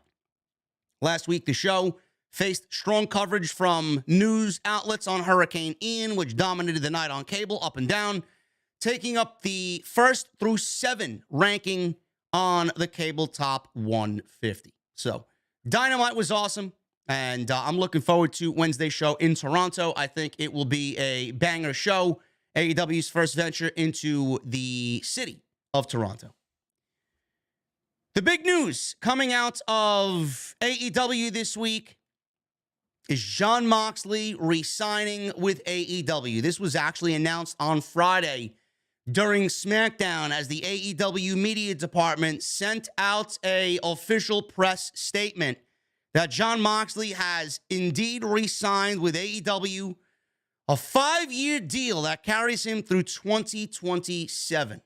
Several sources indicated via Fightful that Jon Moxley had been working at some point without a contract. Fightful's not confirmed that. However, when we repeatedly asked about his contract status throughout the summer, we were told it was quite a situation. And we're also told that AEW would do whatever it took to keep him with the company for the rest of his career. It goes without saying that AEW has worked to make a big investment in Jon Moxley. An interesting aspect of the deal was that it mentioned Moxley would exclusively wrestle for AEW and its international partners, including New Japan Pro Wrestling. Moxley has regularly wrestled for GCW, Revolver, and made appearances for NEW. AEW wouldn't comment on what this meant for his status with any of those companies, and when we reached out to GCW, they weren't even aware of the press release until it happened and weren't sure what that meant for his status in GCW, as Saturday, I believe he lost. Moxley had a title versus career match with Nick Gage Saturday on GCW. Excuse me. In addition, it was stated that Moxley's role would expand into coaching and mentoring after his AEW contract in ring came to a close.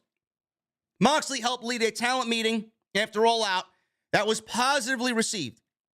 Not that it's much of a surprise, but all the talent that we've heard from spoke highly of Moxley's influence and how much weight his words carried. We'd also heard that Moxley's led talent meetings alongside Chris Jericho and Bryan Danielson were very, very well received. Now, what I find funny is that Fightful reached out to GCW to get their take on this and if they heard anything, and they weren't even aware of the press release until it happened. I'm sorry, I wasn't aware that Tony Khan needed to make GCW aware of what's going on with Jon Moxley. Okay? Jon Moxley is AEW. Jon Moxley is not GCW. Jon Moxley does not work for Brett Lauderdale and Joey Janela. Jon Moxley works for Tony Khan and All Elite Wrestling. The only reason why Jon Moxley worked for GCW is because Joey Janela worked for AEW, and obviously the company did him favors to bolster his shows. That's no longer going to happen.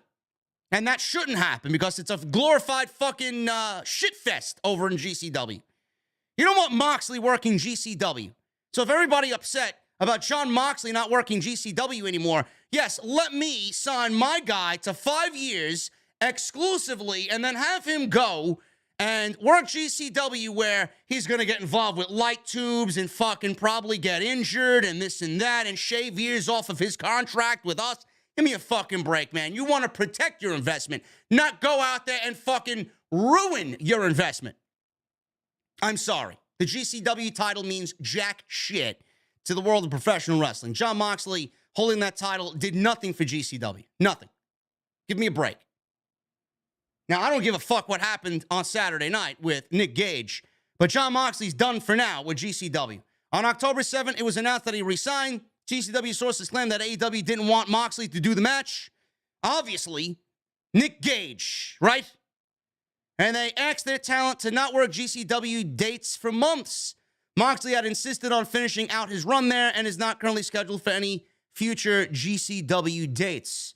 Stokely Hathaway and Morrissey were also involved in the match to further the ongoing storyline with MJF and Jon Moxley. GCW reps claimed that they had no say over the end of the match or how that would play out. Those that we spoke to believe that Moxley will still have the ability to work independent dates, but believe it will be on a surprise basis if it ends up happening. In the past, when Moxley would work indie dates, most of the shows would throw everything that they could to make it one of their biggest shows as a result of Moxley being on it. We asked AEW officials on Friday at Fightful about Moxley's GCW status, and then today about GCW's account of things, but didn't get comment or answers on the situation. So I'm glad that Moxley's not going to be working any of those fucking mud show outlaw shows anymore. Ridiculous. And Tony Khan should absolutely 100% protect his investment. Okay. He lost the world title. I didn't watch. I didn't read results. I guess Stokely and Morrissey cost him the title to further the MJF storyline. Fine. There you go. Get him out of there. Give Nick Gage the GCW title and move on. We don't need any more Moxley in a shithole like GCW. Now, as far as the Jon Moxley signing for AEW, a lot of people are saying, oh, well, why is this a big deal? This is a huge W for Tony Khan. After everything that happened at All Out, after everything that happened with Punk and the Elite and the locker room needing to just be cleansed, Jon Moxley, a leader in that locker room that everybody loved from day one, will continue to love. Jericho, Danielson, Moxley all stepped up as leaders and veterans of that locker room to let everybody know this is how it's going to be. This is our home. And if you want to be a part of our family, this is how things are going to be.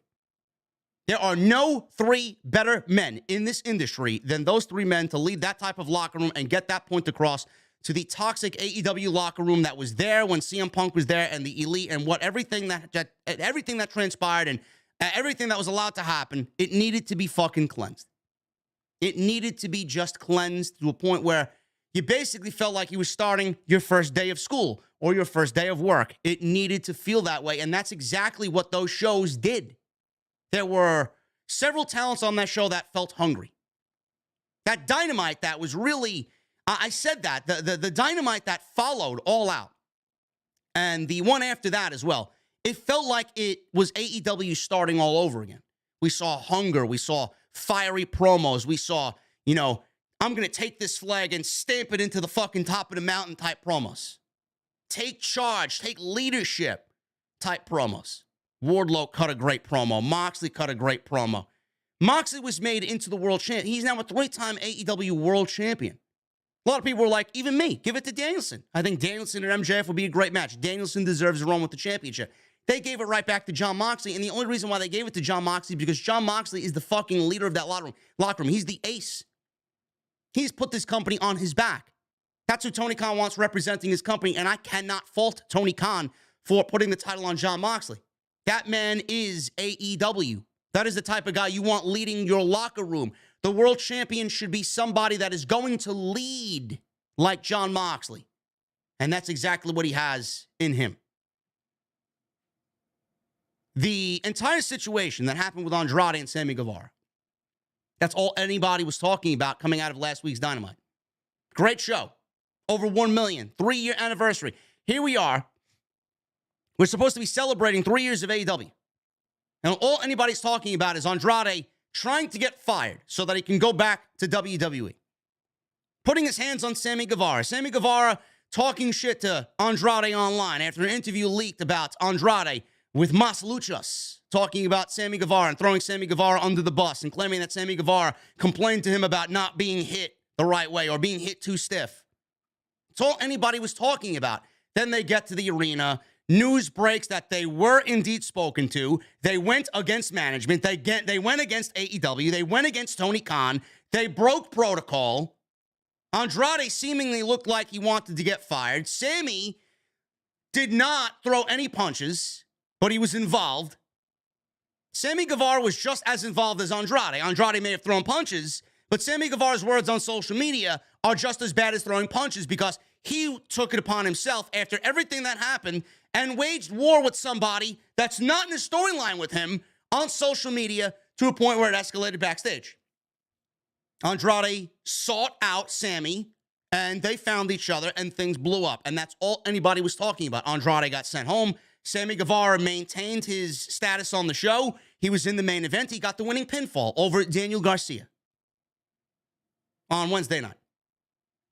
Meanwhile, I'm sitting here, I'm thinking, well, if Andrade got sent home, then Sammy Guevara at least should have been given a stern warning. Sammy Guevara's been a part of a lot of drama. Ego aside, he's been involved with several others in the back, ego-wise. Eddie Kingston got suspended for 2 weeks. He's just been involved in just all these different things. How many times is he going to be involved and nothing's going to happen to him? A warning here, a warning there. We need to start handing out fucking stern punishments. One more intense fuck-up by Sammy Guevara, and he's gone too. Does Tony Khan fire Andrade? Listen, I said if nobody wants to be there, if this locker room is going to become harmonious and Moxley, Jericho, and Bryan are going to lead this locker room, and if nobody wants to be there, get the fuck out. If I'm Tony Khan, I don't want anybody there that does not want to be there. Fire him. Where's he going to go? Where's he going to go? Andrade thinks he's going back to WWE. Yeah, I want to get El Idolo back with Zelina Vega. Zelina Vega is managing Santos Escobar now. Who the fuck needs Andrade when you got Santos on Friday night? Now, I get it. Everybody wants to work for Paul Levesque. But Tony Khan, Dave Meltzer said he's not handing out releases. Do you use Andrade and keep him or punish him, use him, bury him? Use him to put over younger talent? I don't know. You want to work? I'll put you to work. You ain't going to win anything on my company. You ain't going to be winning world titles like everybody expects you to wrestle like. Use him. Keep him around. Use him until that contract is up and then send him on his way.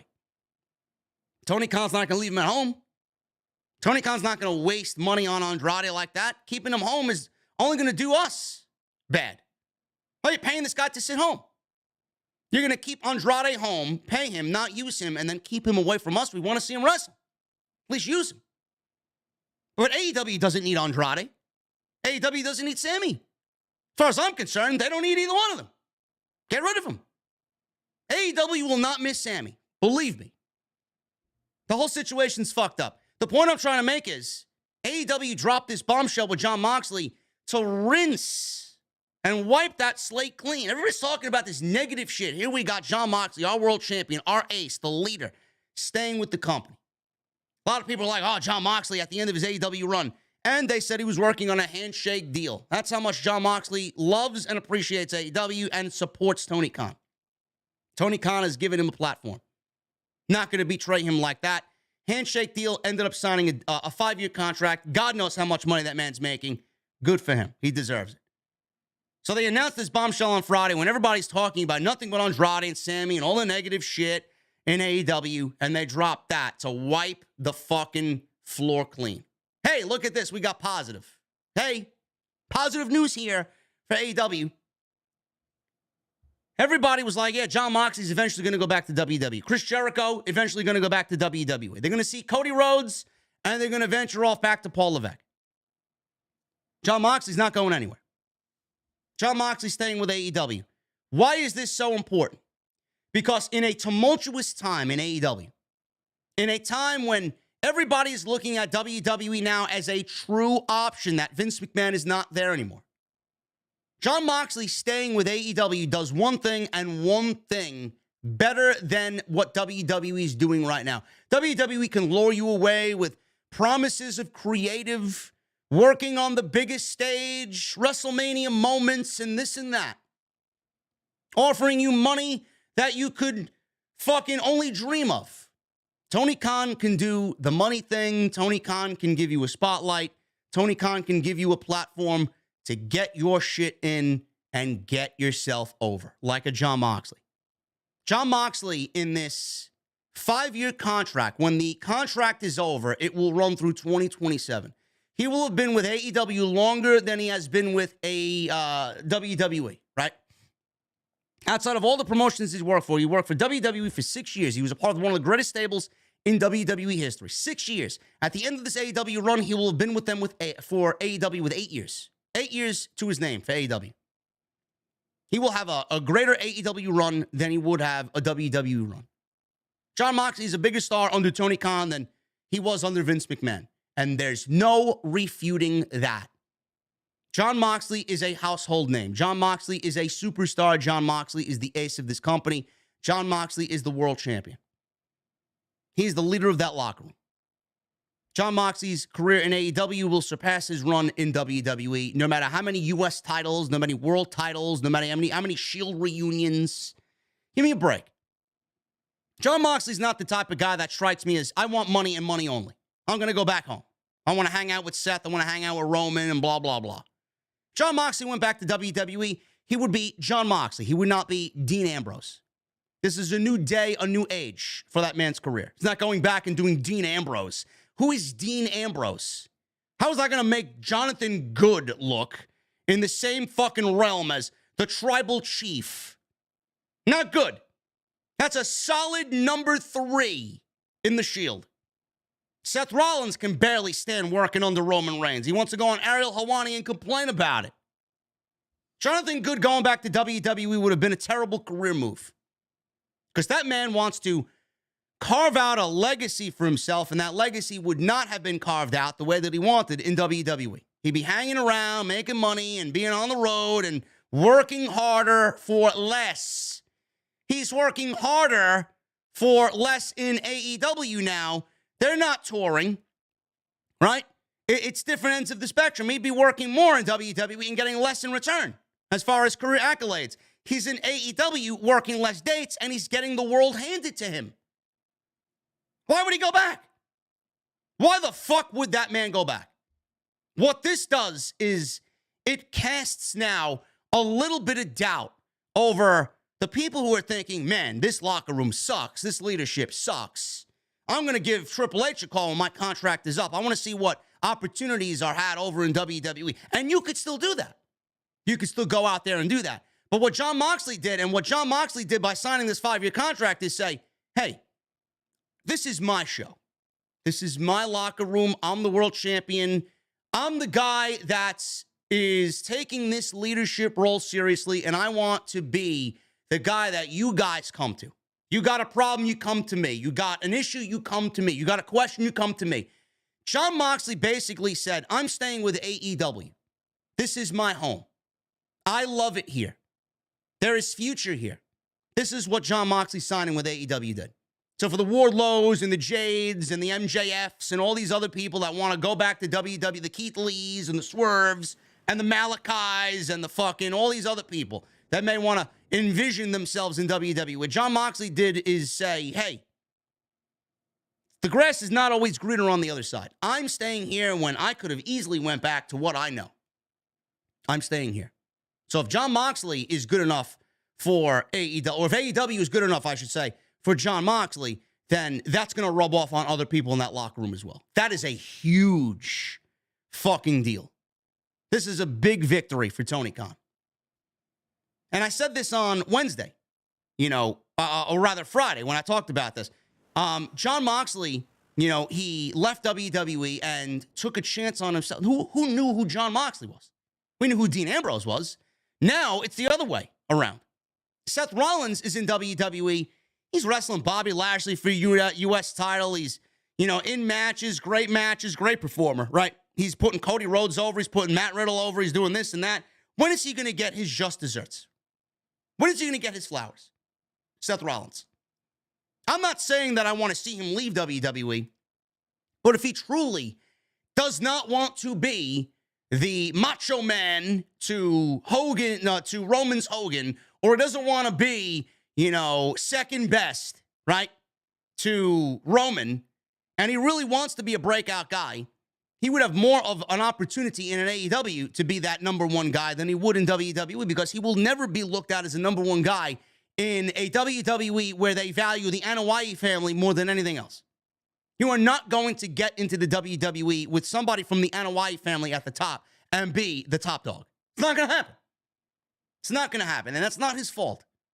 So if he wants that, I'm saying there are opportunities to go out there and follow the road carved by others. Others have done it. Zack Ryder's done it. Matt Cardona's done it. Cody Rhodes did it. Jon Moxley did it. Why can't Seth Rollins do it? It's an opportunity. I'm not saying it's going to happen. I'm not saying I want to see him in AEW. But if he desires that, he may have to leave Triple H's nest. And I get his wife works there. He is beloved by management. I get it. But if he wants more out of his career, sometimes you got to go find a new fucking gig. And for the people saying, oh, well, if he joins AEW, he's just going to be right back to being a number two. He's not going to be better than Jon Moxley. Jon Moxley is not Roman Reigns, okay? Jon Moxley is not going to be the world champion for all 5 years. Seth Rollins can come on in there and be a number 1B to Jon Moxley. It's a better opportunity for him. That's all I'm saying. It's a topical discussion, taking what we heard from that Rollins interview with Ariel Helwani and applying it. If he wants to be the Hogan of the locker room and he wants to be the stone cold number one guy at the top, not going to happen in WWE. If it does, it's not going to be for very long. He'll reach the number one and fall right back to number two, number three, number four. It's not going to be there. It's not going to be at the top like Roman Reigns is for 1,000 days. It's not the type of guy that Seth Rollins is looked at by WWE. That's all I'm saying.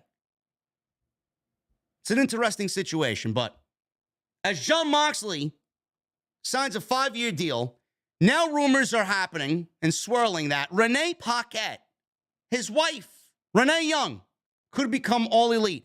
Fightful Select is reporting that WWE sources believe she is headed to AEW. Give Me Sport has heard that WWE reached out to Renee about returning to the company, but Fightful has yet to confirm it. Paquette, known as Renee Young in WWE, had a nearly 8-year run in the company from 2012 through 2020 before finishing up at SummerSlam. Now, while with the company, she filled many roles: backstage interview, hosting, commentary. She also hosted WWE Backstage, was also aired on FS1. She worked alongside Phil Brooks, CM Punk on FS1. Now, while away from the company, she has continued to find success as she started her own podcast, The Sessions, which is a part of Colin Cowherd's Volume Network, and joined the Cincinnati Bengals broadcast team for a new show called Renee All Day, D-E-Y. I like it. Paquette recently filmed content for A&E Network specials on various WWE legends. She also has a child with Jon Moxley, who, like I said, just signed a 5-year extension with All Elite Wrestling. If Tony Khan brings in Renee Paquette, that is a huge get. We could see the backstage segments get enhanced to be better on AEW television. They got Tony Schiavone running around all fucking show, doing commentary backstage, doing commentary backstage, doing commentary in the ring, doing a fucking promo. He's all over the place. Time to mix it up. It's time to get things on track and get things flowing the way that they need to. Having Renee do that type of shit, having Renee host a pre-show, having Renee host a post-show, having Renee host a YouTube show like she did Talking Smack, that is fucking great. And she will bring in the legitimacy that is needed for that type of content, for those types of segments in AEW. I cannot sit here and tell you otherwise. This is a great fucking move. I hope that it happens. It's been a long time coming. And now that Jon Moxley's being there, he's going to be there for 5 years. It just makes fucking sense. She didn't know what was going on. They probably mulled it over. They were probably talking at home over the dinner table. Honey, do you want to go back to WWE? What is Tony going to offer you? What is Paul going to offer you? Do you want to stay here with all the bullshit in the locker room? Do you want to go back home, work that longest? There was a ton of variables, I'm sure, thrown out there. And Renee wanted to get back out there and do what she wants to. She wants to be on the road with Moxley. That would be another perk, right? Wants to be on the road with her husband, right? And she probably waited for him to make a decision, or them to make a decision as a family. The decision was made, and now, more than likely, she's going to end up where her husband is. It would make no sense for her to go work for WWE. No sense at all. This is a great move. I fully, 100% back that decision if Tony Khan is going to bring her on in. Excellent move. The AEW investigation is not completed yet with CM Punk and the Elite due to the all-out situation that occurred. This is due to legal threats. One party, Punk, one party is being uncooperative. Tony Khan did some interviews this week, and he has declined to comment on the situation that occurred between CM Punk, Ace Steel, and the Elite. When asked if CM Punk was still with the company or when the Elite will return, Khan declined to comment on that question. Of course he is. Of course he would. There is an investigation going on. We may hear from one or all sides of the situation soon because the investigation is expected to wrap up soon. There was talk about everything wrapping up a couple of weeks ago, but there were reportedly a threat of legal actions holding things up. So when this investigation is completed, we may find out if CM Punk is with AEW or not, if they intend to buy out his contract and never see him on TV again. We will find that out. We don't know what's going on.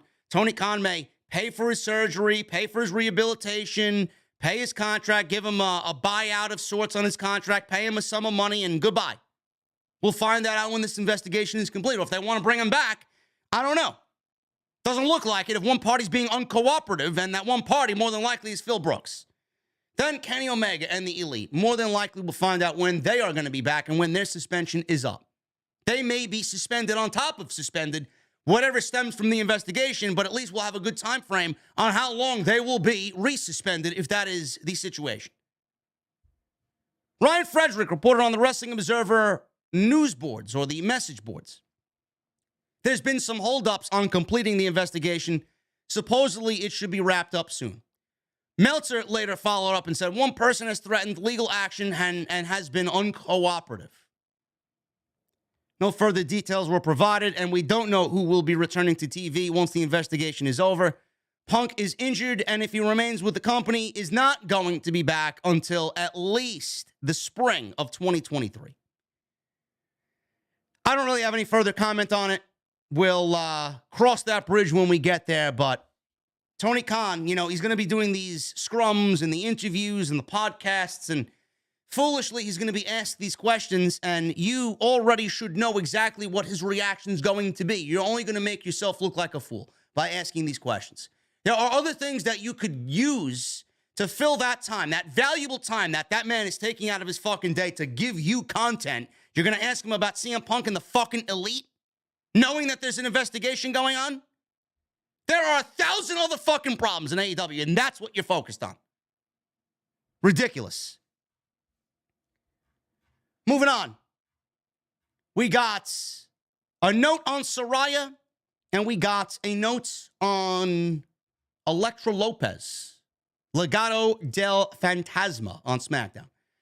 Saraya Knight apparently has been cleared by AEW doctor Doc Samson. She's reportedly been given the go-ahead to wrestle again. Formerly known as Paige in WWE, Saraya was forced to retire in 2017 after suffering a career-ending injury. She would remain with the WWE for many years following the injury, holding multiple roles in the company, including SmackDown GM, and at AEW Dynamite Grand Slam, she made her debut with the company, and it took her a couple of weeks, but she got physical in a ring for the first time in 5 years on October 5th, when she engaged in a confrontation and threw some fists with Britt Baker. So, as far as what we see, she's cleared.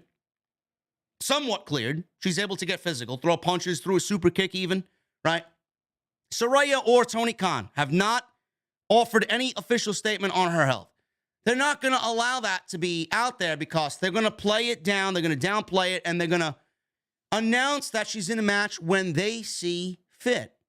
You know, I don't know how, there's a lot of ring rust there. You just can't announce her to be cleared and then get her out there on TV. It's got to be a process. She got cleared.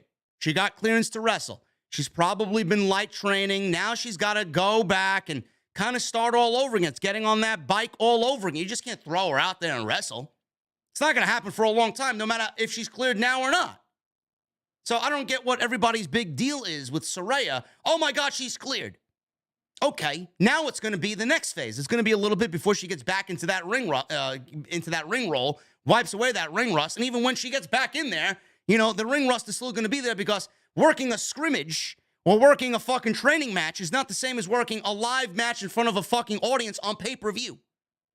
It's not the same thing. It's going to be a day-by-day, week-by-week process. But like we said on Wednesday, Jesse and I talked about it. This woman, Saraya, is back in AEW. Great. We said it then. Her role in the company is going to be obviously looking over the women's division, but she cannot aid the way she needs to in that women's division by standing on the outside, acting as a cheerleader. She needs to get in there and wrestle. She needs to be the face of the company. I'm not saying she needs to be on TV every week wrestling. I'm not saying she needs to wrestle every week like fucking Toni Storm. But she's going to be used in those big match moments. She's going to be used accordingly to her health and to her star power. So I'm okay with that.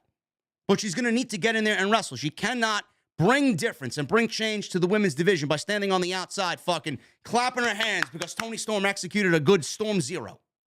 Give me a break. And finally, guys, Elektra Lopez. She believed that she was moving to the main roster with Legado del Fantasma. Now, if you guys watched Friday Night, Legado, Joaquin Wilde, Cruz del Toro, and Santos Escobar debuted with Zelina Vega, who returned to the company. The future of Elektra Lopez is up in the air after plans for her main roster call-up were nixed. Obviously, they were called up, and Zelina was added to the group instead of Elektra Lopez. She was originally slated to be at SmackDown this week, but plans changed 24 hours before the show. On Friday SmackDown, Legado made their main roster debut with Zelina, and Escobar proclaimed that SmackDown is going to be theirs and that no one is safe. While speaking on The Observer this week, Meltzer noted that many in WWE believed Lopez would be called up to the main roster, including herself, but that did not happen. Meltzer says, and I quote, "She thought she was. Everyone was under the impression she was going to be called up, and then they changed their minds. So she wasn't." It's got to be heartbreaking for her to go through that and be a part of something that was so certain now with this administration, thinking that she was going to be on the main roster, and then they said, no, we're going to go with somebody more experienced. We're going to go with somebody that is a little bit more main roster savvy and with some more star power to get these guys over the way that they need to. Sorry, honey, you're not it. Sorry, honey, Legado's not going to grow with you as their valet and their mouthpiece. Zelina adds a mouthpiece. Zelina adds a presence. Zelina adds a star power to Legado on top of Santos's in-ring ability, his promo, and compliments Cruz del Toro and Joaquin Wilde on the outside as a valet for them, just like she did Andrade. Elektra Lopez is not going to be that. Elektra Lopez is somebody that, honestly, was not even ready for TV. They just paired her because she looked good with the fucking group that she was standing next to. She was not ring ready at all. And I don't watch NXT Level Up. I don't watch her wrestle regularly. But from what I saw, she was not ready at all. They didn't even use her in a wrestling role. Mainly when Legado was on TV, it was just Legado. It wasn't even her. She was there as a valet. So who are you going to have? If a gun is to your head and you're going to choose a valet for Legado, who are you going to choose? Elektra Lopez or are you going to choose Zelina Vega? I think the answer is pretty simple, but that doesn't mean that this isn't fucked up. You go and go and go and you do what you do, and then, You get the call up. You're told that you're going to be called up to the main roster. The plans are in place. Obviously, she was a part of the group and then told at the 11th hour, yeah, you're not going. Yeah, we got different plans. The more things change, the more they stay the same, I guess, in the Triple H era of WWE. Some things don't change. I don't know. Kind of fucked up. But I'm excited for them regardless. I think they're going to do great on SmackDown. Guys, that is all that I have right here on Off the Script. I thought we killed this show, man. I thought this was a great show. Nice and easy, hanging out with some cold beverages. 2 hours, man. We're doing good. We're doing good. And we got the quota met, man. We hit 1,000 likes. Thank you guys very much for all of your support. Tonight's show sponsored by Blue Chew. I know the summer's over, guys. Summer's over. But that doesn't mean the summer heat in the bedroom needs to go all Santa Claus. Ho, ho, ho. Blue Chew. Confidence can take you far in life, guys. It really can. That confidence can also help you in the bedroom. That's where Blue Chew comes in, man, when it's time to step up to the plate. Blue Chew is a unique online service that provides the same active ingredients as Viagra and Cialis, but in chewable tablets, and it comes at a fraction of the cost. You can take them anytime, day or night. Plan ahead. Be ready whenever that opportunity arises. And the process is very simple. You go to BlueChew.com. You consult with one of their online medical providers. They're going to approve you. They're going to give you everything that you need. You're going to get approved, and you're going to receive your prescription within days. And the best part is, guys, you don't have to wait in line at a pharmacy or sit in a doctor's office. No awkward conversation with someone in person. You could do it in the comfort of your own home. That's where Blue Chew really thrives. And they are made in the USA. They are prepared and shipped directly to you in a very discreet package. I always talk about a good first impression, guys. We just got done talking about Legado. They made a great first impression on Friday Night SmackDown. Basically, that is what Blue Chew is going to do for you. So make sure you guys make a great first impression. That first impression is going to lead to a lasting impression. So all you got to do is go to BlueChew.com. Make sure you guys use the code JD at checkout. And on me, you guys are going to get a free sample, man. BlueChew.com. Absolutely give it a try. You guys can benefit from that extra confidence. Why not give Blue Chew a shot? BlueChew.com, code JD at checkout to get your first month free. Let's start at the top, man. We are going to go into the super chat portion of the show, which is one of my favorite portions of the show because you guys are fucking crazy, man. You guys are crazy. Mendelf's Isma. Wondering if you're rewatching Bray's return because of one of the live form characters looked like Corbin, or it was Bo Dallas. Can't wait for Raw. I do think one of them was Bo Dallas, brother. I do think the Fiend was actually Bo Dallas. We will see. Hopefully we get some answers on Monday Night Raw. Jeremy Harris with a $5 super chat. Being a member for 7 months, I enjoy every moment. Thank you, JD, for a great podcast. Keep up the good work, brother. Cheers. Thank you, Jeremy Harris. I appreciate you, man. Thank you for 7 months. Thank you for 7 months, man. Raymond Moore with a $2 super chat. Do you think Bray should open Raw tomorrow night? Abso-fucking-lutely.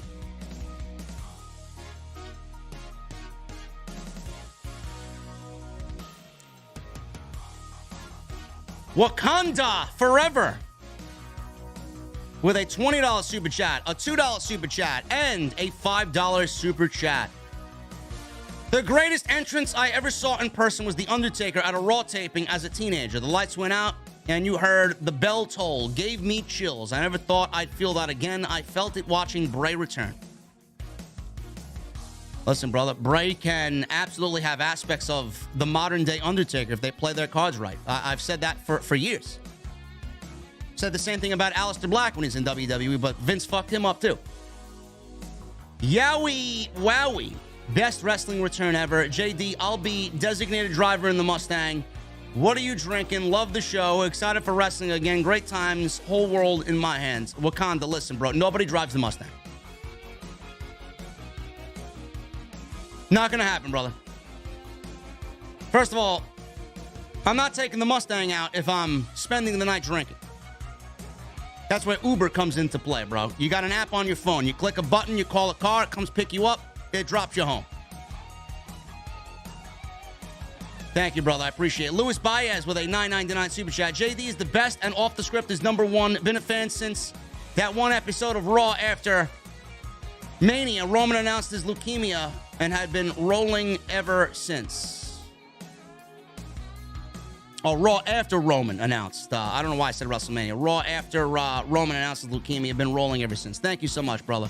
Hopefully you continue to roll with Off the Script, man. We're doing big things, and big things are planned. Coming soon. Christy Wilson with a $1.99 super chat. Bray Wyatt's return blew my mind. It was awesome, Christy. Who the Ops? What's up, brother? Canadian 279. You always make my day. Shout out to you, JD. OTS for life. Thank you, Who the Ops. Appreciate you, man. Jarrett Hopfinger with a $10 super chat. Bo Dallas is coming back. The first version of Bray was the best. Vince buried Bray, preaching, I know. Bray Wyatt has a creative mind. When he lost to Goldberg, the fans, no talents. Thank you, Triple H. I think Bo will be back. Whether it's on Raw or within the month, he'll be back. AWC Legend with a UK 449 super chat. Do you think Seth Rollins is getting a character change? He blacked out his Twitter. I don't know, but I do think Liv is getting a character change, so we'll see. I don't really take those blacking out social media profiles to be much of anything. Jordan Plays with a $5 super chat. You don't think the crowd reaction for Drew McIntyre and Sheamus at Clash of the Castle was far more intense than for Bray in Philadelphia last night?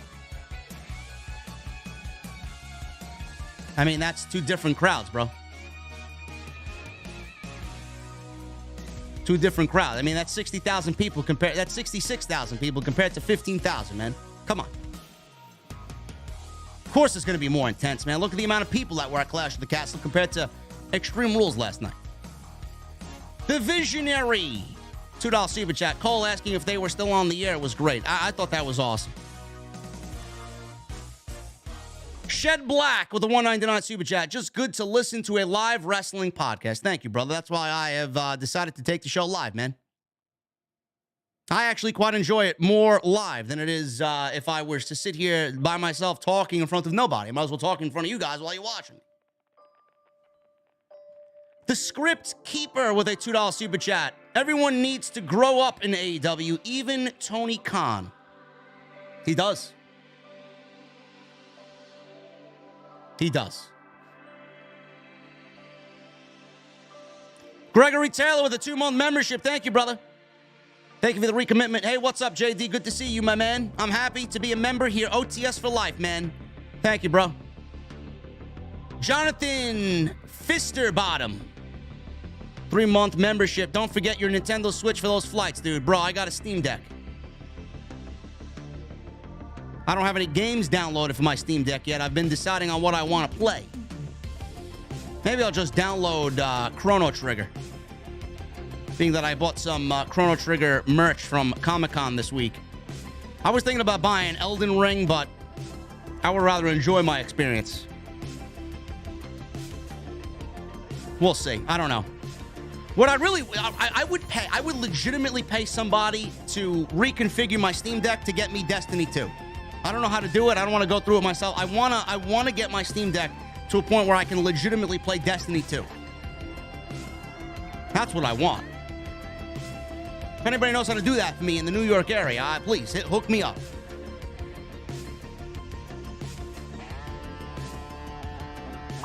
Christy Wilson, thank you for the $1.99. Corey Williams with a 3-month membership. I'm excited about Bray Wyatt being back in WWE. Everybody's excited, Corey. The Handicapable Gamer with a new membership. C. Styles with a new membership. Thank you, gentlemen. What are you guys drinking? CRJ209 with 13 months. He leaves me a beaver emoji that says, would? Thank you, CRJ. Mike NY with a 6-month membership. Goodbye, Mets. Lost 6-0, one hit. Good show tonight. Mike, I'm sorry, brother. I'm sorry, brother. If the Braves get eliminated, I don't feel too bad now. I don't feel too bad now, man. Daniel Easterday with a 25-month membership. He's got that golden microphone. It looks great next to your name, brother. I hope you enjoy Ireland, and prayers for you and your family. Family ain't doing good, bro. It may actually be worse now this week than it was last week. Thank you, Daniel. Shed Black with a $4.99 super chat. Hold on. Macho Man, a.k.a. Macho King, is second to no one. LOL. No matter what the brass wants, that dude is transcendent. Yes. Yes, Macho Man is going to live on in the annals of fucking time, bro. People will be talking about Macho Man long after we're all dead. I don't think that's going to happen to Seth Rollins.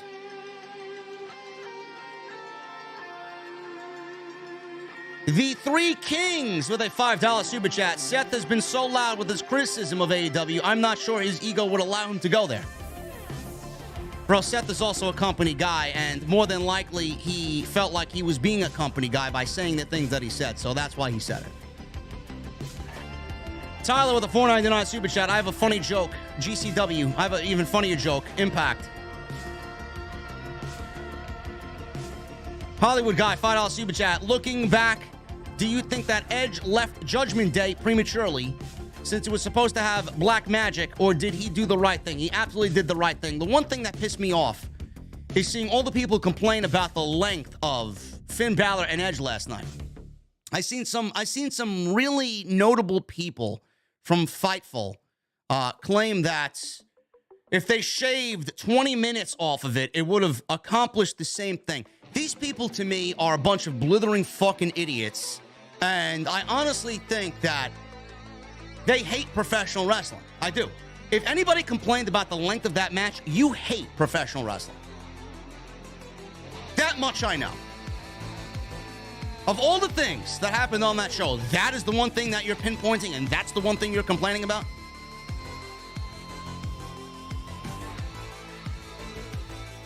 Edge absolutely did the right thing. Judgment Day is more over now without Edge. Francisco with a $5 super chat. What is your favorite appetizer, dinner, and dessert, JD? Bro, I love Mexican. I love Asian fusion. I love anything with ginger, soy, flavors like that. Sesame. I love, obviously, Italian. I love cheese. A nice cheese platter is, or an assortment of cheeses is always something that makes my my eyes glisten. I don't really eat dessert. I don't really like dessert. Cheesecake, I would say, is my go-to. New York, great New York style cheesecake. Marcus Zimmerman with a 3-month membership. Hey, JD, love OTS and family. I totally agree with you on Bray Wyatt. Did you think Seth Rollins will win the U.S. Championship tomorrow night? There's a huge possibility, Marcus. Nick Williams with a $5 super chat. If Triple H was still healthy, do you think Triple H versus Bray Wyatt would be a banger? Yes, I do. The Visionary with a $2 super chat. Good stream for my... My precious little hobbitses. My precious.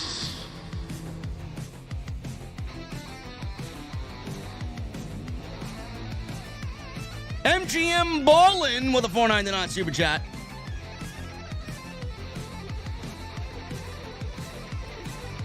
Great stream. But can you please impersonate Vic Joseph accidentally bumping into Omos in the hallway?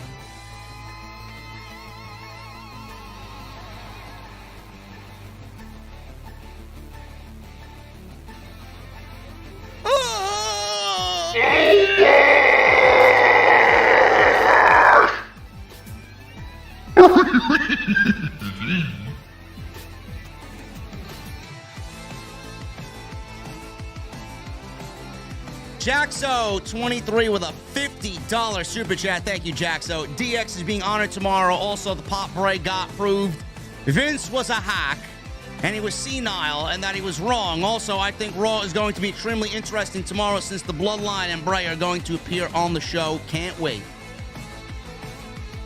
I'm actually excited for Monday Night Raw tomorrow, bro.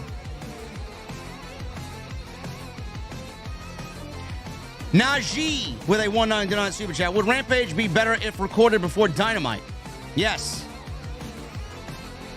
Yes. Francisco with a $5 super chat. Tony is a hothead just like his locker room. In his interview with Helwani, he said if Nick Khan has a problem, say it to his face. Well, Tony has a problem with all of the WWE management because apparently he mentioned that they were friends with him before AEW got started, and now they're giving him the cold shoulder. It's just business. I don't think he should take it to heart, but that's what Tony Khan is, man. You got to appreciate it. He wears his heart on his sleeve. He's a very emotional guy. That's who he is. I'm the same way. So you can't really fault him for that. That's just how he's built as a human. And Jaxo23 with a $5 super chat. Hey, JD, I got a joke for you. The Impact Zone. Yes, we know Impact is not